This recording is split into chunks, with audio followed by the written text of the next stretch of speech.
My husband chose his mistress's eyelid surgery while I was in labor, and he did it in front of half the maternity ward. He looked at my shaking hands, heard the monitor alarms behind the triage desk, and still said, "Lena needs me right now. You always turn everything into a crisis." I did not scream. I did not beg. I took off my wedding ring, saved his message thread, and asked the nurse to write down the exact time he walked away. My first contraction hit like a belt tightening around my spine. I was standing beside the admissions desk at Westbridge Medical Center with one hand on the counter and the other pressed under my belly. The fluorescent lights made every face look pale. A nurse in navy scrubs reached for my elbow, and I remember thinking, absurdly, that I should apologize for gripping the pen too hard. Then my water broke, the warm rush ran down my legs and into my shoes. The nurse's eyes sharpened. "How far apart are the contractions?" she asked. "For minutes," I said, though. The truth was that I had stopped counting. In the car beside me, Ethan was on his phone, not calling my doctor, not finding my hospital bag, not asking whether I could breathe. He was staring at Lena Hart's name on the screen. Lena had a contact photo she had chosen herself, soft brown hair, glossy lips, eyes tilted upward like she was always looking at someone through a secret. She worked for Ethan's company as a client relations consultant, though the title had never explained why she texted my husband at midnight or why she needed him to approve her apartment lease, her car service, her hotel room, and, apparently, her face. His phone buzzed again. I read the preview before he tilted it away. "Please, I'm scared. The surgeon says I need someone here when I wake up." I stared at him. "Ethan." He did not look up. "1 second, the nurse frowned. "Sir, your wife needs to be moved to triage." "I heard you," he said. His voice was clipped, embarrassed, not by my pain, but by the fact that my pain had interrupted his performance of importance. Another contraction folded me forward. My forehead nearly hit the counter. The nurse caught me under the arm.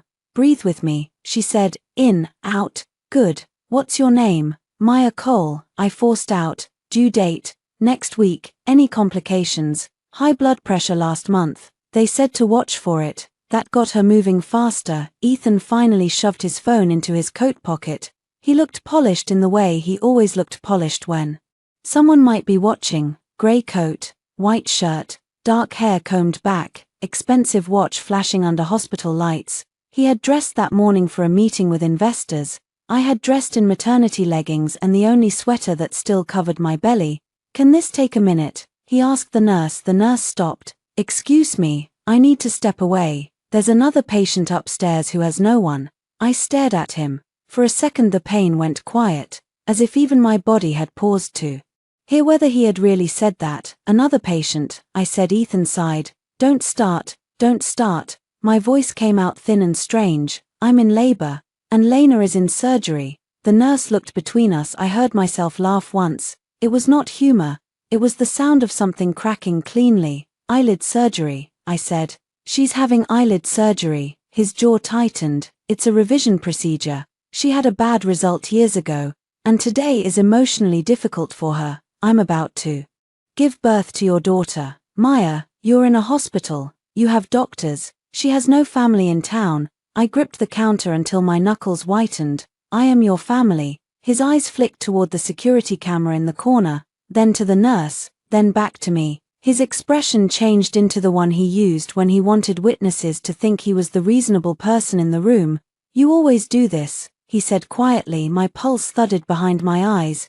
"Do what?" "Turn everything into proof that I don't love you enough." The nurse's mouth tightened. "Sir," she said, "your wife needs to be evaluated immediately." "I'm not refusing care," Ethan said. "I'm just saying she's safe here. Lena isn't." I almost asked him how he could hear himself and still stand there. Instead, I reached into my purse with shaking fingers and pulled out my phone. The screen blurred, then cleared. I opened our message thread. I saved the last 12 texts from him, the ones where I had written, "Contractions are 5 minutes apart. Please come home now." The one where he had answered, "I'm in the middle of something. Don't panic." Then the next one, "Lena's procedure got moved earlier. Meet me at Westbridge. But go to maternity first if you have to. I'll come down after she's settled." After she's settled, I took screenshots. I sent them to myself. I sent them to my cloud folder labeled insurance. A folder I had created after the first time Lena called Ethan during our anniversary dinner, and he told me I was insecure for noticing. Ethan saw what I was doing. Maya, I looked up. Don't make this ugly, he said. Another contraction tore through me. I pressed one hand hard into the underside of my belly and bent over. The nurse put her arm around me. What's your pain level? She asked. 8, I gasped. Any bleeding? No. I don't know, I can't tell. Ethan took one step forward. For one wild second I thought he had remembered who he was supposed to be. Then his phone rang. Lena, he answered. His voice changed immediately, softer, lower, full of the patience I had begged for all morning. Hey, I'm here. I stared at him. His eyes slid away. No, don't cry, he said into the phone. I'm coming up. My skin went cold. Ethan, I said. He covered the receiver. I'll be back before anything happens, the nurse said. Birth does not work on your schedule. He ignored her. I could feel strangers watching now. A man holding flowers near the elevators, a pregnant woman in a wheelchair, an older couple by the vending machines. Their faces held the same silent question. What kind of man leaves now? Ethan stepped closer, lowering his voice.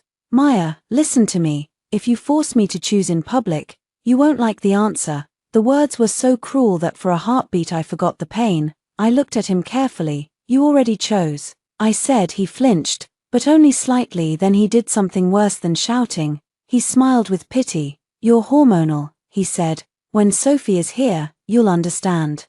I was trying to handle 2 emergencies. The nurse's head snapped up. A cosmetic procedure is not the same as active labor. Ethan's face hardened. I don't need commentary from staff. That was when I saw him fully. Not the man I married. Not the man who cried when the pregnancy test showed 2 lines. Not the man who once kissed my forehead and promised our daughter would never wonder whether she was wanted. I saw a man furious that reality had interrupted his preferred version of himself. I slipped my wedding ring off. My fingers were swollen. The ring resisted, dragging over my knuckle. For a moment it hurt more than it should have. Then it came free. Ethan stared at it. What are you doing? He asked. I placed the ring inside the small zip pocket of my purse, saving myself a bigger mistake later. His cheeks flushed. You're being dramatic. No, I said, I'm being precise. Then I turned to the nurse. Can you please write in my chart that my husband left during active labor after being informed of my condition? The nurse looked me straight in the eye. Yes. Ethan's expression changed. Maya, don't be ridiculous. I kept looking at the nurse. His name is Ethan Cole. He is my listed emergency contact for now. He is leaving the maternity department at. I looked at the clock over the desk. 2:17 p.m. The nurse nodded. I'll note it. Ethan stepped toward me. This is insane. No, I said. What's insane is needing a witness to prove my husband abandoned me in a hospital. The elevator dinged behind him. He looked back. I knew exactly what he was thinking. He believed I would calm down. He believed I would cry, deliver the baby, accept flowers, and let him take a photo for his mother. He believed motherhood would make me softer, more dependent, easier to manage. He believed my pain would make me weak. The nurse brought a wheelchair. I lowered myself into it with difficulty. My entire body trembled, not just from labor, from the violence of being forced to understand, in public, and all at once, that my marriage had been a room with no floor. Ethan hovered. I'll come down as soon as she's out, he said. I did not answer. Maya, I looked at him one last time before the nurse pushed me away. Stay with her, I said. What? Stay with Lena, since that's where you want to be. His mouth opened. The elevator doors began to close. He did not stop them as I was wheeled down the hall. Another contraction rose. I gripped the armrests and breathed through my teeth. The nurse leaned close. Do you have someone else we can call? I thought of my mother, 3 hours away, my best friend Rachel, in court downtown, my own reflection in the dark hospital windows, swollen and terrified and suddenly awake. Yes, I said. Who? I opened my phone again. Not Ethan, not Diane Cole, my mother-in-law, who would tell me a real wife did not compete with a woman in pain, not any person who would ask me to make his betrayal smaller so the family could remain comfortable. I texted Rachel. Kim. Active labor. Ethan left to be with Lena during her eyelid surgery. I need you as my lawyer, not my friend. Save this message. The reply came less than a minute later. I'm coming. Don't sign anything he gives you. A nurse pushed open the triage room door, machines beeped, a blood pressure cuff tightened around my arm. Someone asked me to change into a gown, someone else asked about allergies. The room moved too fast and too slow at the same time. My phone buzzed. For one stupid second, I hoped it was Ethan. It was Lena. A photo loaded on my screen, her in a surgical cap, eyes marked with purple pen, lips curved in a soft little smile. Ethan's hand was visible at the edge of the frame, holding hers. The message under it read, "Thank you for understanding. He's just being a good person." I looked at the photo until the edges sharpened, then I saved it. The nurse checked the monitor and went very still. "Doctor," she called, "we need Dr. Patel now." My daughter's heartbeat stuttered on the screen for the first time that day. I almost screamed for my husband. Instead, I pressed one hand against my belly. "It's okay, Sophie," I whispered. "I'm here." The door opened. Dr. Patel walked in fast, her dark hair pulled back, her eyes already on the monitor. "Maya," she said, "we need to talk about what happens if the baby doesn't tolerate labor." I nodded. My phone buzzed again. "Ethan, don't embarrass me with hospital staff. I'll be down soon." I stared at those words while my daughter's heartbeat dipped again. Then I turned the screen toward Nurse Angela. "Please add this to my chart," I said. Her face softened with something close to anger. "I will," she said. The contraction came hard enough to make my vision go white, and somewhere above me, one floor away, my husband held another woman's hand through stitches in her eyelids while I was wheeled toward the most dangerous moment of my life. The delivery room was too bright. That was the first thing I noticed after they moved me out of triage. Not the pain, not the voices, not even the fear pressing against the base of my throat. The lights, they poured down from the ceiling in white circles and made everything feel exposed.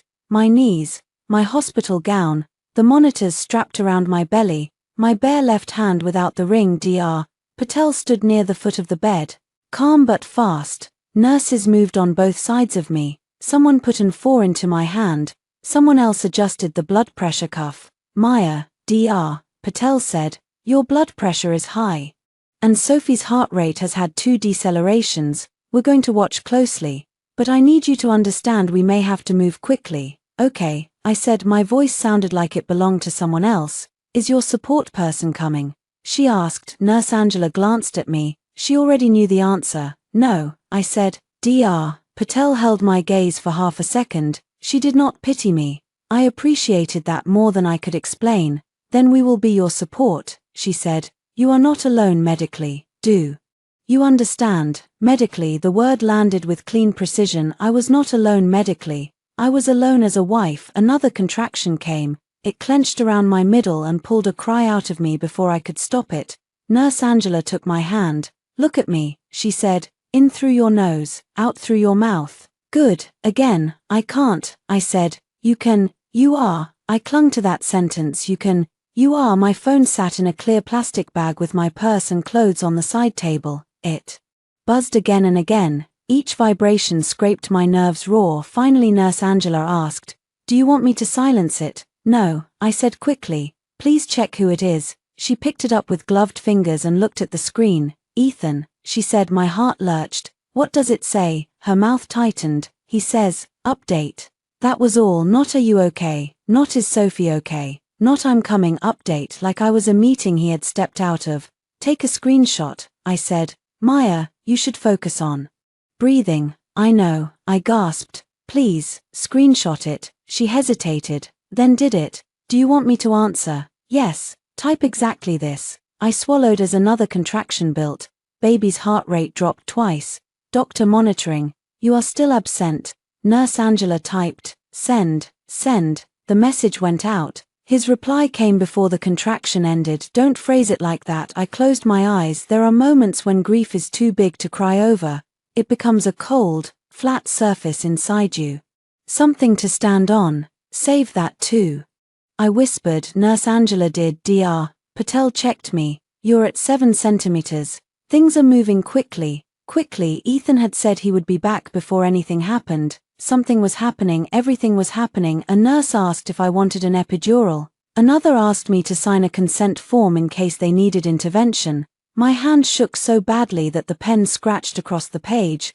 "Can my emergency contact make decisions?" I asked suddenly. Dr. Patel looked up. If you become unable to make them and he is still listed. Yes, no, I said. The word came out stronger than I expected. The room paused for half a beat. I want to change it, now. Dr. Patel nodded to Nurse Angela. Bring the form. My breath hitched. Can I do that during labor? You are conscious and oriented, Dr. Patel said. You can change your emergency contact and medical decision authorization. I thought of Ethan upstairs. I imagined him sitting beside Lena's recovery bed, rubbing his thumb over her knuckles, telling himself he was compassionate. I imagined him coming downstairs after Sophie was born, smiling for a photo, letting everyone believe he had been there when it mattered. No, Nurse Angela brought the form on a clipboard. Who do you want listed? She asked. Rachel Kim, I said. My attorney, my friend. Her number is in my phone under Rachel. The nurse's pen moved. Secondary, my mother, Clara Bennett. Relationship status remains married. The word married made my throat burn. For now, I said. I signed the form between contractions. It was not a divorce decree. It was not a custody order. It was one sheet of hospital paperwork. But when Nurse Angela took it from me, I felt the first thin wire of control return to my hands. Ethan was no longer the person who could speak for my body if I could not. That mattered. Minutes blurred. Pain climbed. Dr. Patel kept her voice low and steady. Sophie's heartbeat recovered, then dipped again. I was turned on my side. Oxygen tubing brushed my face. My phone buzzed again. Lena. Nurse Angela saw the name and looked at me for permission. Read it, I said. She did. She says, he's worried about both of us. Please don't punish him for caring. For a moment, nobody spoke. Then Dr. Patel said, very evenly, push on the next contraction, Maya. I almost laughed. Do not punish him for caring. The next contraction hit, and I pushed. There is no dignity in labor, but there is truth. Your body stops pretending. Every pain becomes immediate. Every sound is honest. I gripped the bed rails and pushed while Nurse Angela counted. My hair stuck to my face. My throat burned. My legs trembled. Ethan texted twice. I did not ask what he said. I pushed again. Dr. Patel said, good, again. Maya, you're doing it. I wanted my mother. I wanted a husband who had never existed. I wanted my daughter to come into a room where she was chosen, so I chose her hard enough for both parents. When Sophie was born, she did not cry at first. The silence was the longest sound I had ever heard. Dr. Patel moved fast. A nurse crossed the room with a small bundle. My body went cold. Why isn't she crying? I asked. No one answered immediately. Why isn't she crying? Then, finally, a thin, furious wail cut through the room. I broke, not elegantly, not beautifully. I sobbed so hard my chest hurt. Nurse Angela laughed softly, relief flooding her face. There she is, she said, strong lungs. They placed Sophie on my chest. She was slippery, warm, impossibly small. Her face was scrunched in outrage, her mouth opened and closed against my skin, one tiny hand pressed against my collarbone. Hi, I whispered. Hi, my girl. Her crying softened. I had imagined this moment 100 times. Ethan beside me, his forehead against mine, his hand shaking as he cut the cord. Us crying together, us becoming something larger than ourselves. Instead, it was me, my daughter, and a room full of women paid to stay when her father chose not to. Dr. Patel looked at the clock. Time of birth, 4:03 p.m. Nurse Angela wrote it down. 4:03 p.m. I turned my head toward the plastic bag. My phone. I said. Nurse Angela brought it. There were 9 missed calls from Rachel, 2 from my mother, and 1 from Ethan. There was also a photo from Lena. I opened it with Sophie still against my chest. Lena lay in a recovery bed, eyes covered with chilled gauze, lips pale but smiling. Ethan sat beside her, his jacket off, sleeves rolled up. He was leaning toward her with a cup and a straw. The caption read, he stayed. I guess that says everything. The message had been sent at 4:01 p.m. 2 minutes before my daughter was born. My arms tightened around Sophie. Nurse Angela saw my face. Maya. I showed her the screen. She inhaled through her nose, slowly, professionally. Then she said, would you like that documented? Yes, I said. My voice did not shake. A hospital social worker came in after they cleaned Sophie and checked me. Her name was Melissa. She had kind eyes and a careful manner. I understand your support person left during labor, she said. My husband. I corrected. She nodded once. Your husband. The word sounded worse every time. We document these situations when they affect patient support or discharge planning, Melissa said. Do you feel safe going home with him? I looked down at Sophie. She had stopped crying and was making small rooting movements with her mouth. No, I said. Melissa did not look surprised. Do you have another place to stay after discharge? My mother can come. My friend is an attorney. Good. I don't want him making medical decisions for me or the baby. Your own medical authorization has been updated. For the baby, we can mark that any release of information requires your consent until legal documents say otherwise. Do that. She wrote notes. Every word she wrote felt like a brick in a wall. Not a wall to trap me, a wall between my daughter and the man who thought he could come and go from our lives like an elevator between floors. Rachel arrived just before 6. She came into the room in a navy suit, court heels, and a face so controlled I knew she was furious. Her black hair was pulled into a low bun. She stopped at the foot of my bed when she saw Sophie. Oh, Maya, she said. That was when I cried again. She came to my side, leaned down, and kissed my forehead. You did it, alone, I said. No, Rachel said. Without him. That's different. I held on to that. Without him. Different. Rachel washed her hands, asked permission, and touched Sophie's tiny foot. She's perfect, she said. I changed my emergency contact. Good. I saved everything. Even better, Lena sent photos. Rachel's face went very still. During labor, during birth. Send them to me. I already backed them up. A faint, fierce smile crossed her face. That's my girl. The door opened then. Ethan walked in carrying flowers. He had changed his expression before entering. I watched it happen. The hallway face became the husband face. Worried, soft, performative. Maya, he said. Then he saw Rachel. His steps slowed. Rachel, he said. I didn't know you were here. She called me, Rachel said. I'm her husband. Then you should have answered like one. His face tightened. He looked at me, then at Sophie. Something like awe flickered across his expression. For one moment, he looked genuinely shaken. She's here, he said. Yes, I replied. He stepped closer. Can I hold her? I looked at the man who had missed her first breath because Lena wanted a hand to hold. After eyelid surgery, no, I said. His expression hardened, then softened again when he remembered Rachel was watching. Maya, come on, don't. I made a difficult call. You made an easy one. His eyes flicked to Sophie's bassinet card. Baby girl Bennett. His jaw went slack. Bennett, he said. My legal name is still Bennett Cole, I said. The hospital used my name on admission. Since you weren't present to provide yours, that's what was entered. That is my daughter. She is a newborn, not a possession. Rachel stepped forward. Ethan, this is not the time. He ignored her. You're not going to use my child to punish me. I felt Sophie stir against me. The anger that rose in me was clean and bright. Your child, I said. At 4:01, Lena sent me a picture of you feeding her water upstairs. At 4:03, Sophie was born. Tell me which child you were supporting. His face drained. Rachel's eyes sharpened. He was in the building, 1 floor away, I said. Ethan looked toward the door, then back at me. Lena had anesthesia. She couldn't be alone. I had blood pressure spikes and fetal heart decelerations. He lowered his voice. Do not talk like that in front of other people. I looked at Rachel. Did you hear that? I asked. I did, she said. Ethan's hand tightened around the flower stems. This is getting out of control. No, I said. It finally stopped being under yours. His eyes dropped to my left hand. You took off your ring. I did. Maya, he said my name like a warning. Like a plea, like a man reaching for a remote control that had stopped working. I looked down at Sophie. She was born at 4:03. I said, remember that time. It will matter. Ethan stared at me behind him, in the hallway. Nurse Angela watched quietly. I did not know it then. But she would become one of the first people to put the truth in writing, and Ethan, who still believed this was a marital fight he could manage with flowers and charm, had already left fingerprints on every piece of evidence.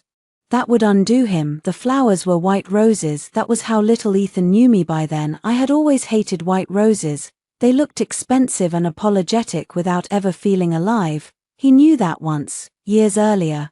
When we were still living in a 1-bedroom apartment with a leaking kitchen ceiling and dreams we could barely afford, He used to bring me sunflowers from the grocery store because I said they looked like they refused to be sad. White roses were for hotel lobbies, funeral homes, and men who wanted forgiveness to photograph well. Ethan placed them on the small table beside my hospital bed. The vase wobbled, one rose bent at the neck. I didn't know what you needed, he said. I almost said, you knew, you left anyway. Instead, I adjusted Sophie's blanket. She was asleep against my chest, her mouth soft, her lashes barely visible.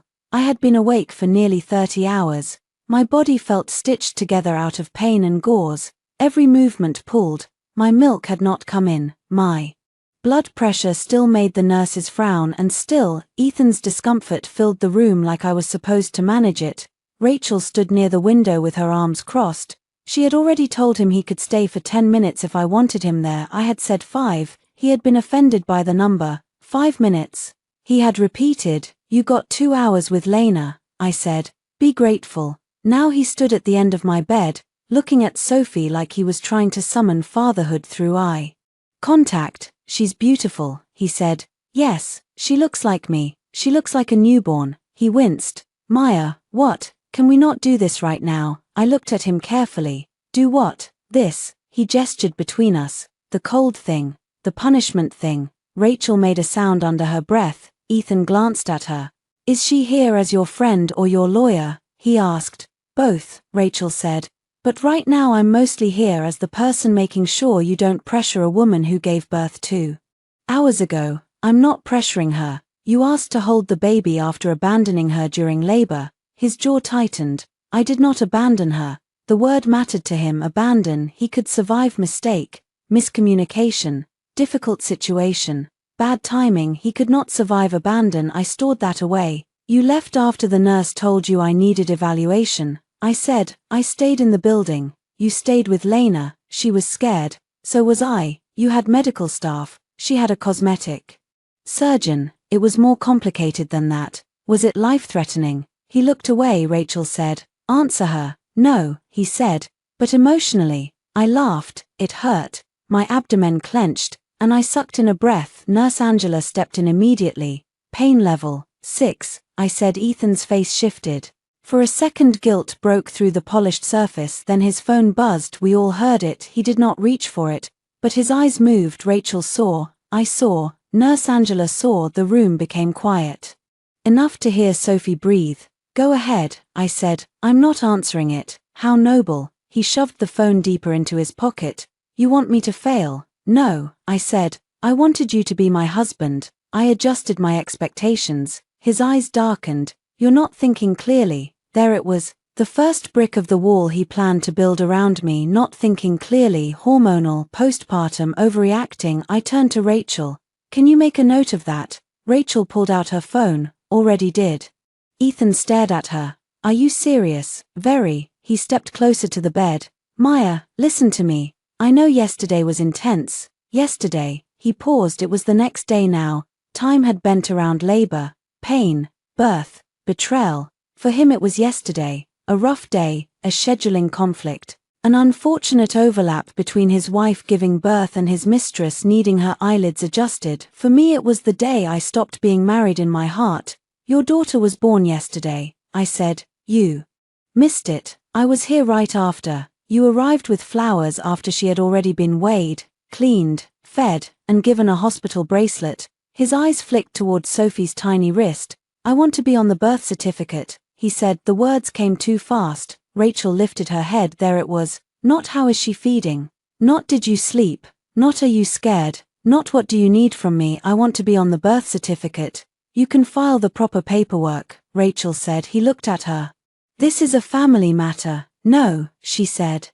This is a legal matter. Wearing a family costume. His face flushed. I'm not some deadbeat. I'm her father. Then start by behaving like one, Rachel said. I could have hugged her. Ethan turned back to me. Maya, you are not keeping me from my child. I am keeping Sophie from chaos. Chaos. He laughed once, quietly. I run a company. I provide for this family. I paid for this hospital room. I blinked. There are sentences that do more than wound.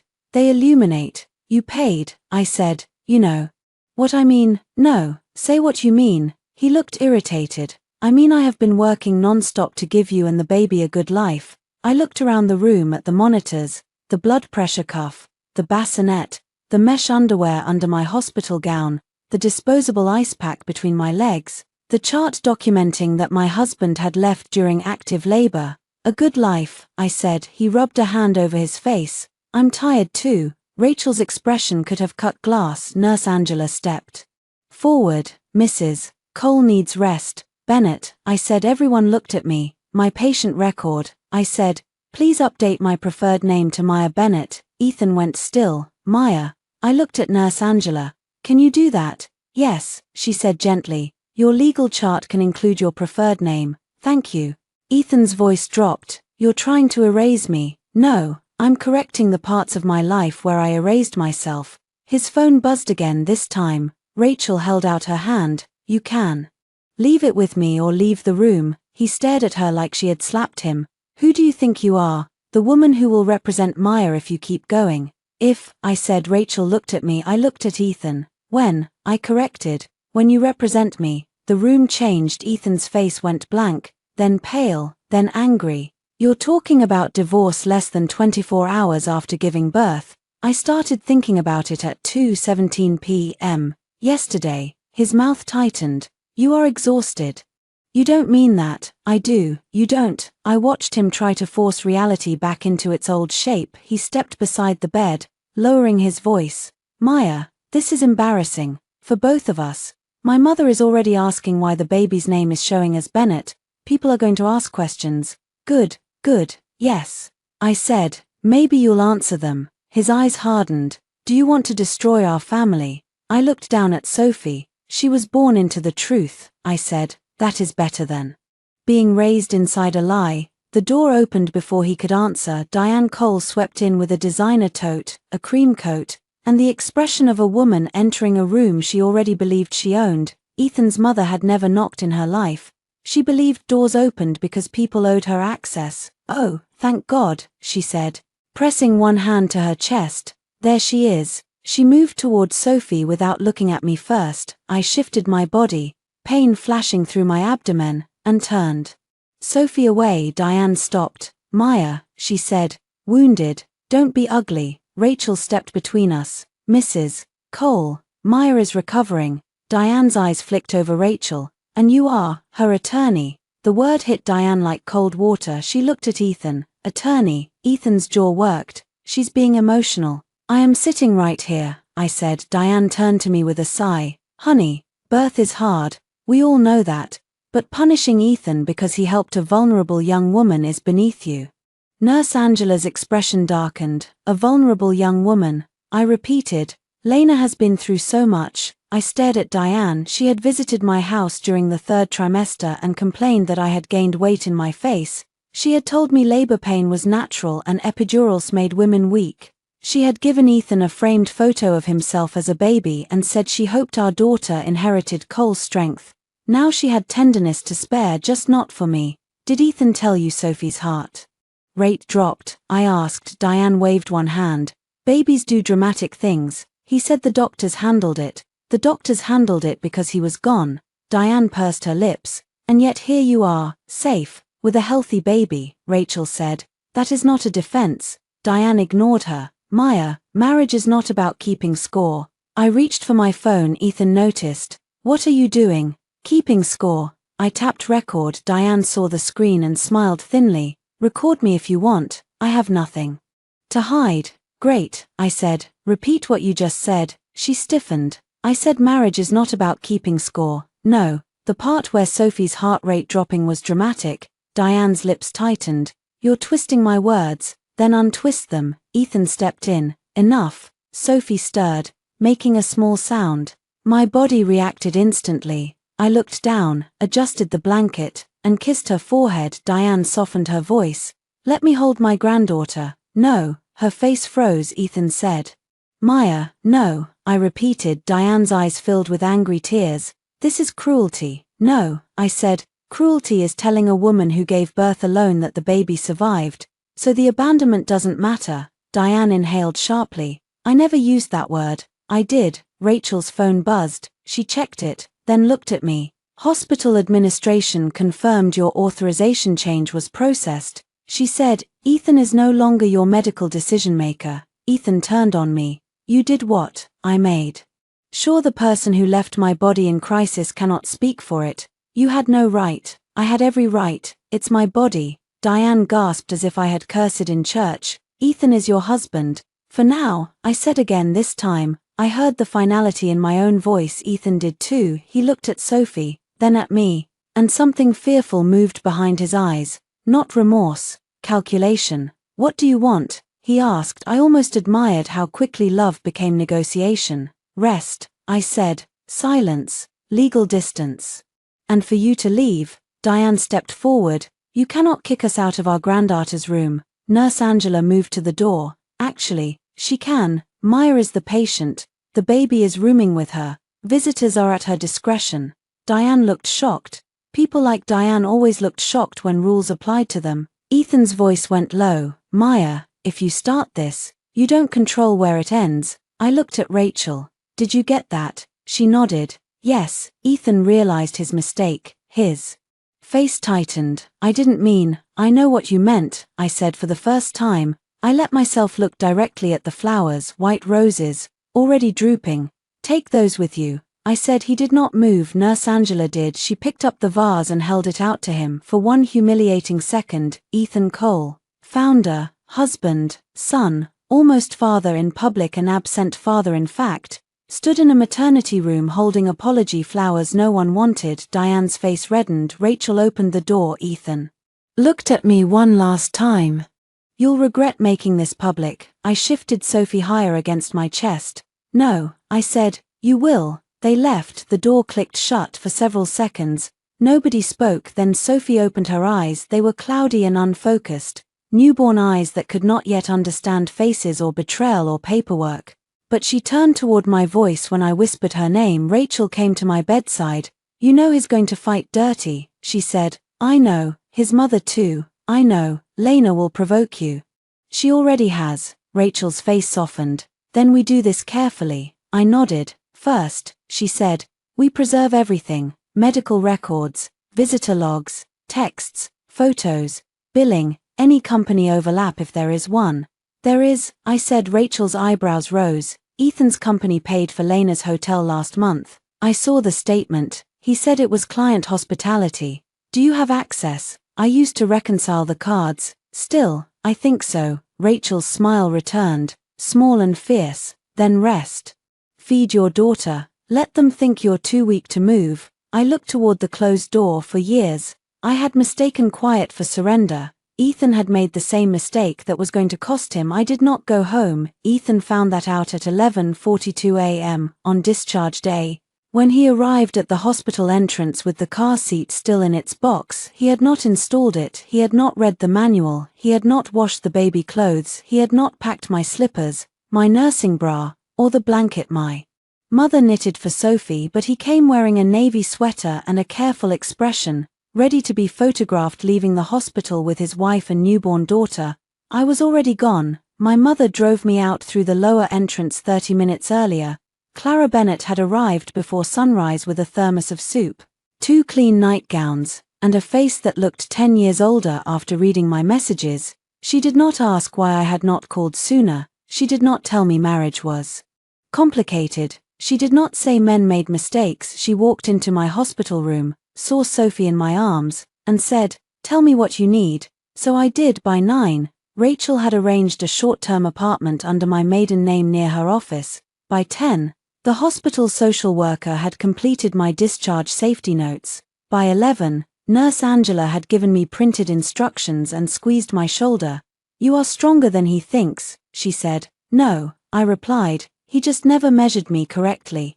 When my mother pulled up to the side entrance, I sat in the wheelchair with Sophie strapped against my chest in a soft carrier.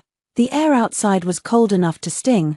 I looked at the hospital doors and felt a strange tearing inside me. I had entered as Ethan Cole's wife, I left as Sophie Bennett's mother. That mattered more. My phone rang as we turned onto the main road. Ethan, I watched his name flash. My mother glanced at me. "You don't have to answer." "I know." I let it ring. It stopped, then it started again. Then texts came. "Where are you, Maya? This is not funny. The nurse says you were discharged. Did you leave with my daughter? Call me now, my daughter. I took a screenshot of each message and sent them to Rachel. Then I turned my phone on silent. The apartment Rachel found was on the 4th floor of a brick building with an elevator that smelled faintly of lemon cleaner.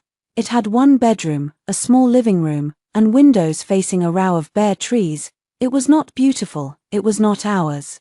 It was safe. My mother made the bed while I sat on the sofa and tried to nurse Sophie. My body hurt in places I had not known could hurt. Every latch felt like fire. Sophie fussed, red-faced and furious. I don't know what I'm doing, I whispered. My mother sat beside me. No one does at first. She's hungry. She's learning too. The gentleness nearly undid me for months. Diane had sent articles about sleep schedules, breastfeeding discipline, and how modern mothers were too soft. Ethan had told me I was over-researching whenever I tried to discuss postpartum plans.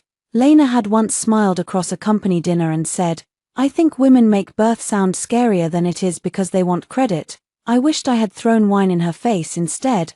I had smiled because Ethan's investors were present. That version of me felt far away now. My phone buzzed again. Rachel. He called me. I told him all communication goes through counsel for legal matters. He hung up. A second message came. Rachel, also, freeze any joint consumer cards you fund. Do not drain accounts, just stop discretionary spending. Clean boundaries. I looked at the banking app on my phone for years. I had been the quiet engine under Ethan's life when his startup missed payroll in year 1. I used my savings to cover our mortgage. When he needed to impress investors, I hosted dinners, edited decks, checked compliance claims, and paid the caterers from my card until reimbursements came. When Diane's condo assessment doubled, I paid the shortfall because Ethan said cash flow was tight. When Lena joined the company and client relations expenses increased, I questioned charges and was told not to be controlling. I opened the joint credit card. Recent transactions stared back at me. Westbridge Aesthetic Center, $8,400 deposit. The date was 2 weeks ago. My breath stopped. Westbridge Aesthetic Center. Lena's eyelid surgery had not only stolen Ethan from my labor, it had been partly paid through an account I funded. I clicked the charge. The card was in Ethan's name, but the payment account connected to it was mine, my consulting savings account, the one he called our emergency cushion, the one I had built before marriage. My hands began to shake. Maya, my mother asked. I turned the phone toward her. She read the charge. Her face changed. Oh, sweetheart. I almost corrected her. I was not sweetheart in that moment. I was something sharper. I called the bank. The representative asked security questions. My voice stayed calm. Sophie slept against my chest, one tiny fist near her cheek. I want to remove my personal checking account as the payment source for the joint card, I said. I also want to freeze my authorized user access and dispute any charges not approved by me. Do you wish to close the account? No. I want a record of all charges and payment sources for the last 18 months.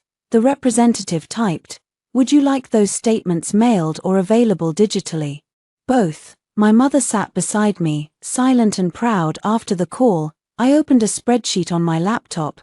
It took me 3 tries because my fingers were swollen and clumsy.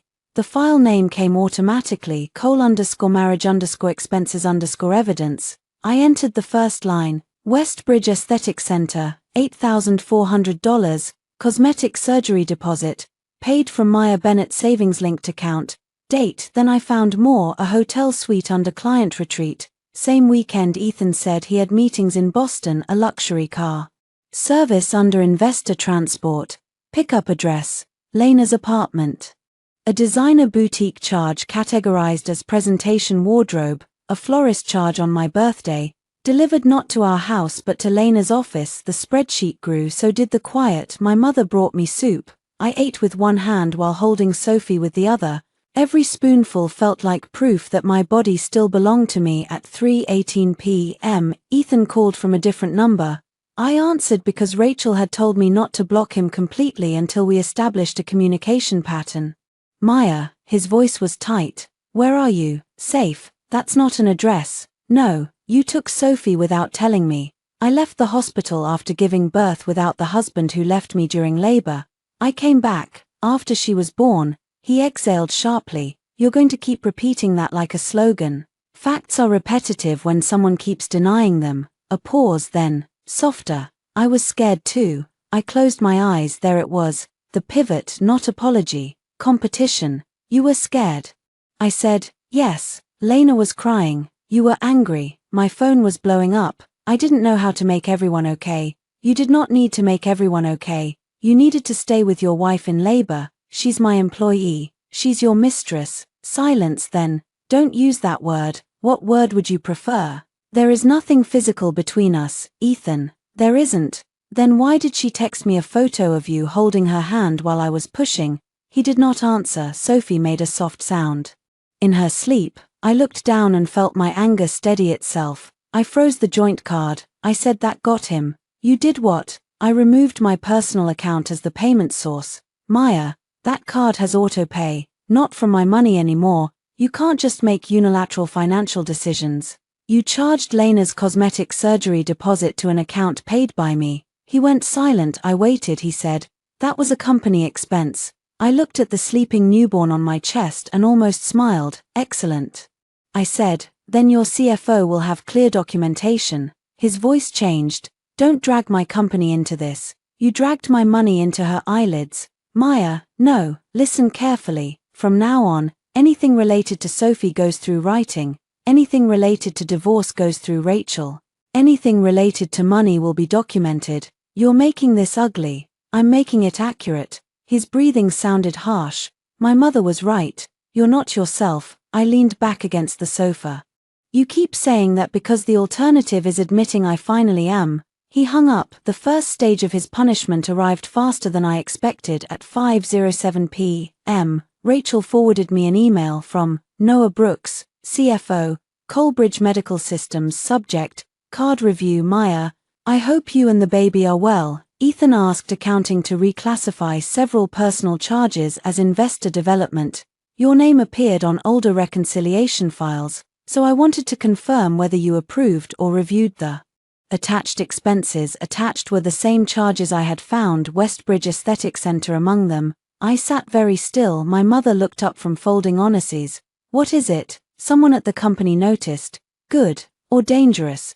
Both can be true. I wrote back carefully. Noah, I am no longer involved in any Colbridge financial reconciliation. I did not approve the attached charges.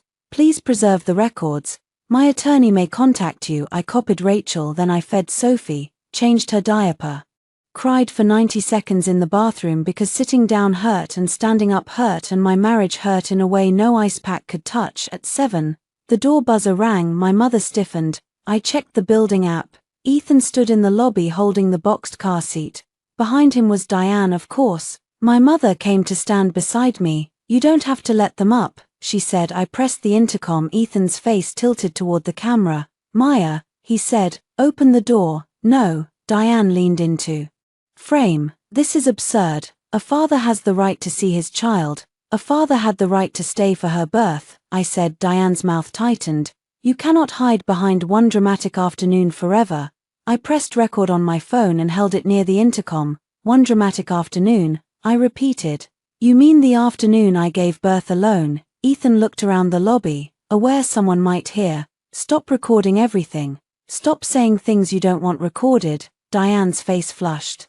You are weaponizing that baby. No, I said, I am protecting her from people who think my pain is an inconvenience. Ethan stepped closer to the camera. His voice dropped. If you don't open this door, I will file for emergency custody. My mother gasped softly. I did not, because Rachel had warned me. Abusive control often arrives dressed as parental concern. I looked into the camera. File whatever you want, I said.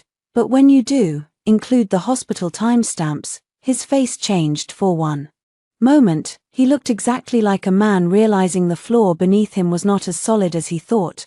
Then the lobby door opened behind him. A neighbor entered with grocery bags, glanced at Ethan and Diane, and slipped past them. Ethan forced a smile. I ended the call. My hands shook after.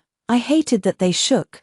I hated that bravery did not feel brave in the body. It felt like nausea and cold fingers. My mother took the phone from me gently. You did well. I'm scared. I know. What if he tries to take her? Then we fight with facts. I looked toward the bassinet where Sophie slept under a yellow blanket. facts at 2:17 p.m., he left at 4:01 p.m., Lena sent the photo at 4:03 p.m., Sophie was born at 5:12 p.m., he arrived with flowers at 3:18 p.m., the next day, he discovered money had limits, the timeline was becoming a spine. Ethan had thought I would bend because I always had, but bending is not the same as breaking, and that night, while my daughter slept in a borrowed bassinet in an apartment he did not know how to enter, I opened every bank statement from the last 2 years and began to count the cost of loving a man who charged another woman's vanity to my survival fund.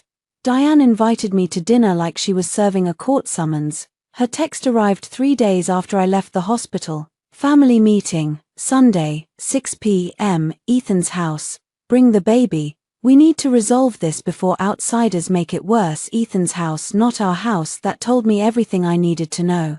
About the meeting before I agreed to attend, Rachel told me not to go alone. My mother told me not to go at all. Sophie expressed her opinion by spitting up on the burp cloth shaped like a little yellow duck. But I needed to see what they would do when they believed they had numbers on their side, so I went, not with Sophie. I left her with my mother in the apartment, fed, changed, and sleeping. Then I drove to the house I had once painted with my own hands, the house where the nursery walls were sage green because Ethan said pink was too obvious. The house where I had installed blackout curtains at 36 weeks pregnant while Ethan took Lena to an industry networking dinner. The porch light was on, the key still worked for a second. That hurt inside. The house smelled like roasted chicken and Diane's perfume. Voices came from the dining room, more than I expected. Ethan stood when I entered. He looked tired. Good. Diane sat at the head of the table.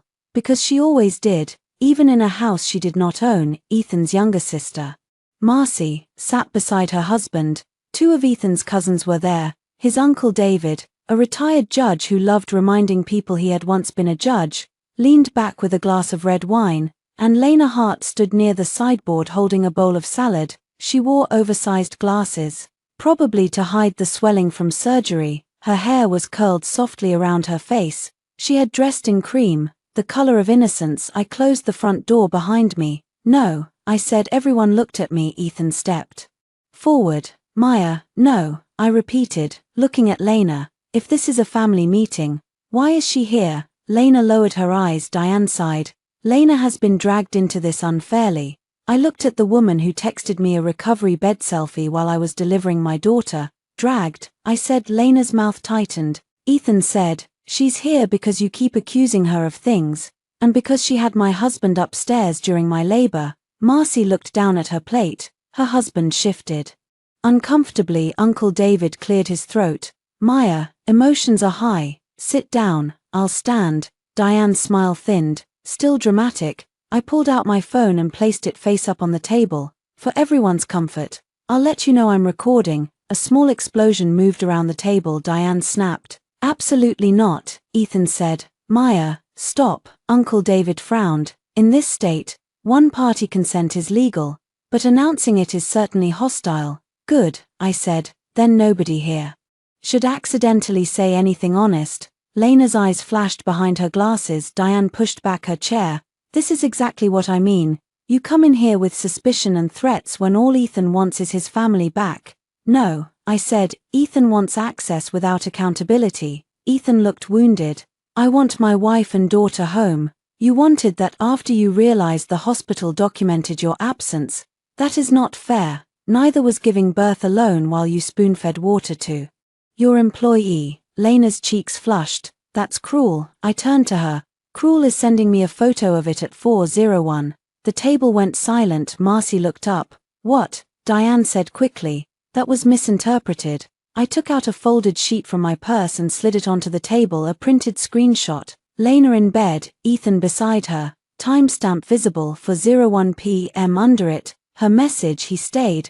I guess that says everything. Marcy's husband muttered, Jesus. Lena's face went pale under the powder. Ethan reached for the paper, but I placed my hand over it. No, I said, you don't get to remove evidence because it makes dinner awkward. Diane's voice sharpened. Maya, what is your goal here? To humiliate everyone? No, to stop being the only one humiliated. Uncle David leaned forward. Let's keep this practical. There is a child involved. Yes, I said. My child. Ethan's eyes hardened. Our child. A child you missed being born. I made a mistake. Finally the word came out like a coin. He hated spending. I looked at him. What mistake? He exhaled. I should have managed the timing better. I laughed before I could stop myself. Rachel had told me laughter could be dangerous in family meetings. It made people claim hysteria. But sometimes contempt escapes as sound. Managed the timing, I said. Like two appointments overlapped. Diane slapped her palm lightly against the table. Enough, Ethan has apologized. No, he hasn't, I just did, Ethan said. No, you apologized for logistics, not for leaving, not for choosing her, not for threatening custody, not for calling me unstable, not for letting your mother tell me childbirth surviving meant the betrayal didn't matter. Diane's face changed there, the flicker. I unlocked my phone. Since we're discussing family values, I said, let's listen. I played the recording from the hospital room. Diane's voice filled the dining room. Birth is hard. We all know that. But punishing Ethan because he helped a vulnerable young woman is beneath you. Then my voice. Did Ethan tell you Sophie's heart rate dropped? Diane. Babies do dramatic things. He said the doctors handled it. Marcy covered her mouth. Diane's face went red. You recorded me in a hospital room. You told me to. I did not. You said you had nothing to hide. The recording continued, and yet here you are, safe, with a healthy baby. I stopped it. Silence sat at the table like another guest. Ethan looked at his mother. Diane looked away for the first time. The Cole family had to hear themselves without the benefit of their own narration. Lena set the salad bowl down with a small clatter. This is sick, she said. You're collecting private pain like weapons. I looked at her. You sent me your private pain as a victory photo. Her lips parted. You don't get to cry privacy now. Marcy's husband whispered something to her. She shook her head slightly. Eyes still on the screenshot. Diane recovered first. She always did. All right, she said, voice cold. You've made your point. Now what? You plan to raise this baby alone out of spite? No, out of clarity. You need help. I have help. You need a husband. I had one. He left. Ethan pushed his chair back. Maya, I am trying to fix this. No, you are trying to reduce the consequences. His voice lowered.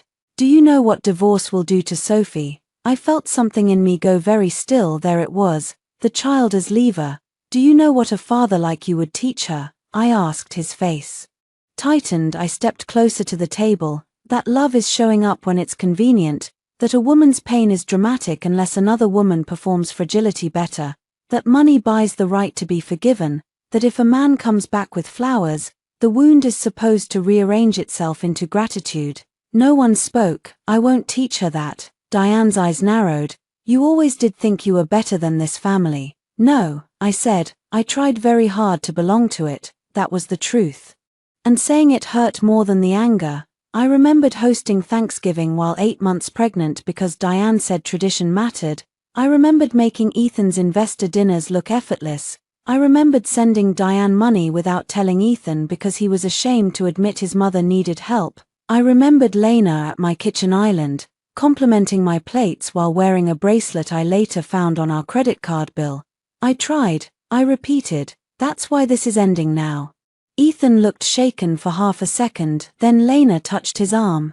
The small gesture, possessive, mistimed, everyone saw it. Marcy's eyes dropped to Lena's fingers. Ethan stepped away too late. I smiled, not because it was funny, because it was useful. Thank you, I said. Lena pulled her hand back. For what? For making the room honest.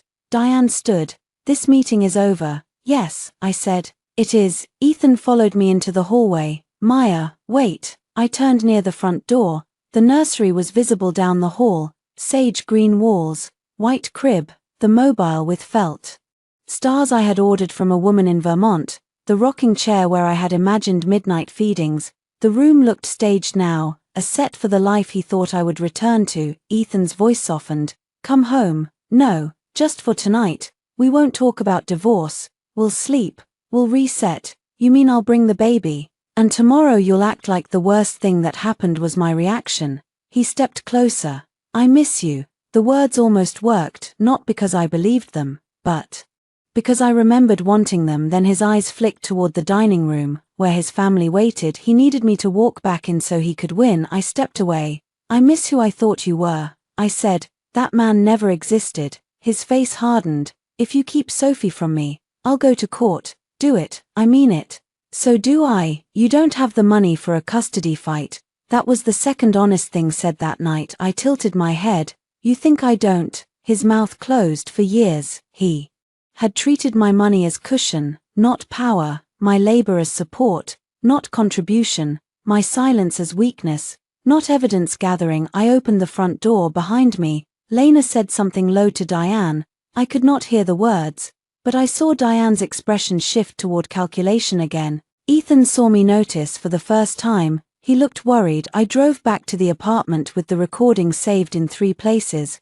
My hands shook on the wheel, but my mind was clear when I got home. Sophie was asleep on my mother's chest. "How was it?" my mother whispered. I looked at my daughter, then at the phone in my hand. "Useful," I said. At 11:36 p.m., an email arrived from Ethan. Attached was a document labeled Temporary Family Reconciliation Proposal. I opened it. The first clause required me to return to the marital home. The second required me to stop sharing private family matters with third parties. The third required both parents to have equal access to Sophie immediately. The fourth required me to release a statement saying Ethan had been present at the hospital during the birth process. I read it twice, then I forwarded it to Rachel with one line. "He wants me to lie." Rachel answered within minutes. "Good.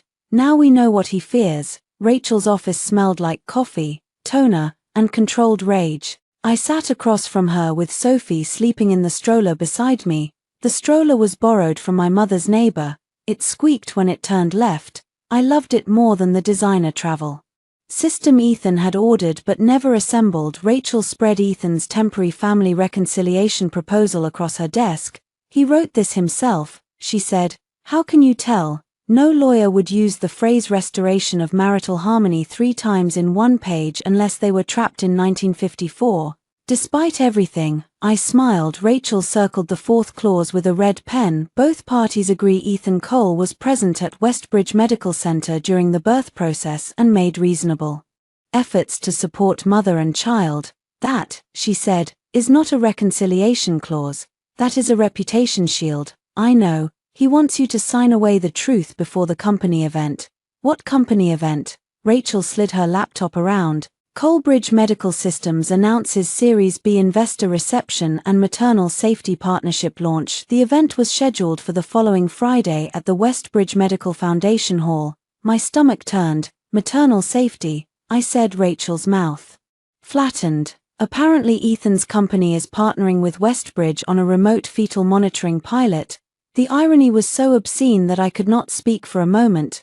My husband had abandoned me during fetal distress in the same hospital whose maternal safety partnership he planned to celebrate on stage. Rachel watched me absorb it. This is why he wants the statement, she said. He can't stand on a stage talking about supporting mothers if his own wife can prove he left active labor to attend Lena's cosmetic procedure. I looked down at Sophie. Her tiny hand had escaped the blanket. He won't get the statement. No, Rachel said. He won't. She opened another file. Now the money. The spreadsheet I made had become longer overnight. Rachel had added categories: personal, marital, company, unknown, potential misuse. At the top sat the Westbridge Aesthetic Center deposit. What do we know? She asked. The charge was made on Ethan's joint card. The card was paid from my personal account. The memo says client hospitality. And Lena, I have no invoice with her name. Rachel leaned back. Yet, her assistant knocked and stepped in with a folder.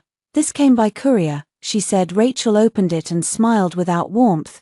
Noah Brooks works fast. Inside were printed expense reports from Colebridge Medical Systems. Noah had not sent everything, just enough to ask the right questions. There were charges for hotel suites, car services, dining, boutique clothing, spa services, and Westbridge Aesthetic Center. Some were labeled investor relations. Some were labeled client presentation support. Several had handwritten approvals from Ethan.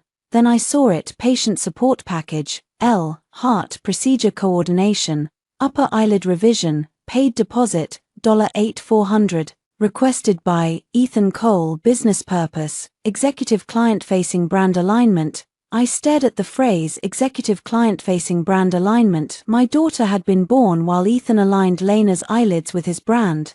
Rachel said softly, Maya. I realized my hand was pressed over my mouth. I lowered it. I paid for this. Partly, Rachel said. The card drew from your account. The company may also have reimbursed it. That matters. He charged me, then charged the company. Possibly. Can he do that? No. The word was clean no. I wanted to frame it. Rachel leaned forward. This changes the leverage. The divorce remains separate from corporate misuse. But the facts overlap. He was with Lena during your labor, and the company money trail may show why he was so invested in managing the narrative. He wasn't just cheating emotionally, I said, he was financing her, and maybe hiding it under business expenses. The office door opened again. This time Rachel's assistant looked uneasy. There's someone asking for Maya downstairs. Rachel's head snapped up. Who? She says her name is Lena Hart. My body went cold. Rachel stood. Absolutely not. But my first reaction was not fear, it was recognition. Lena was moving because she knew something had shifted.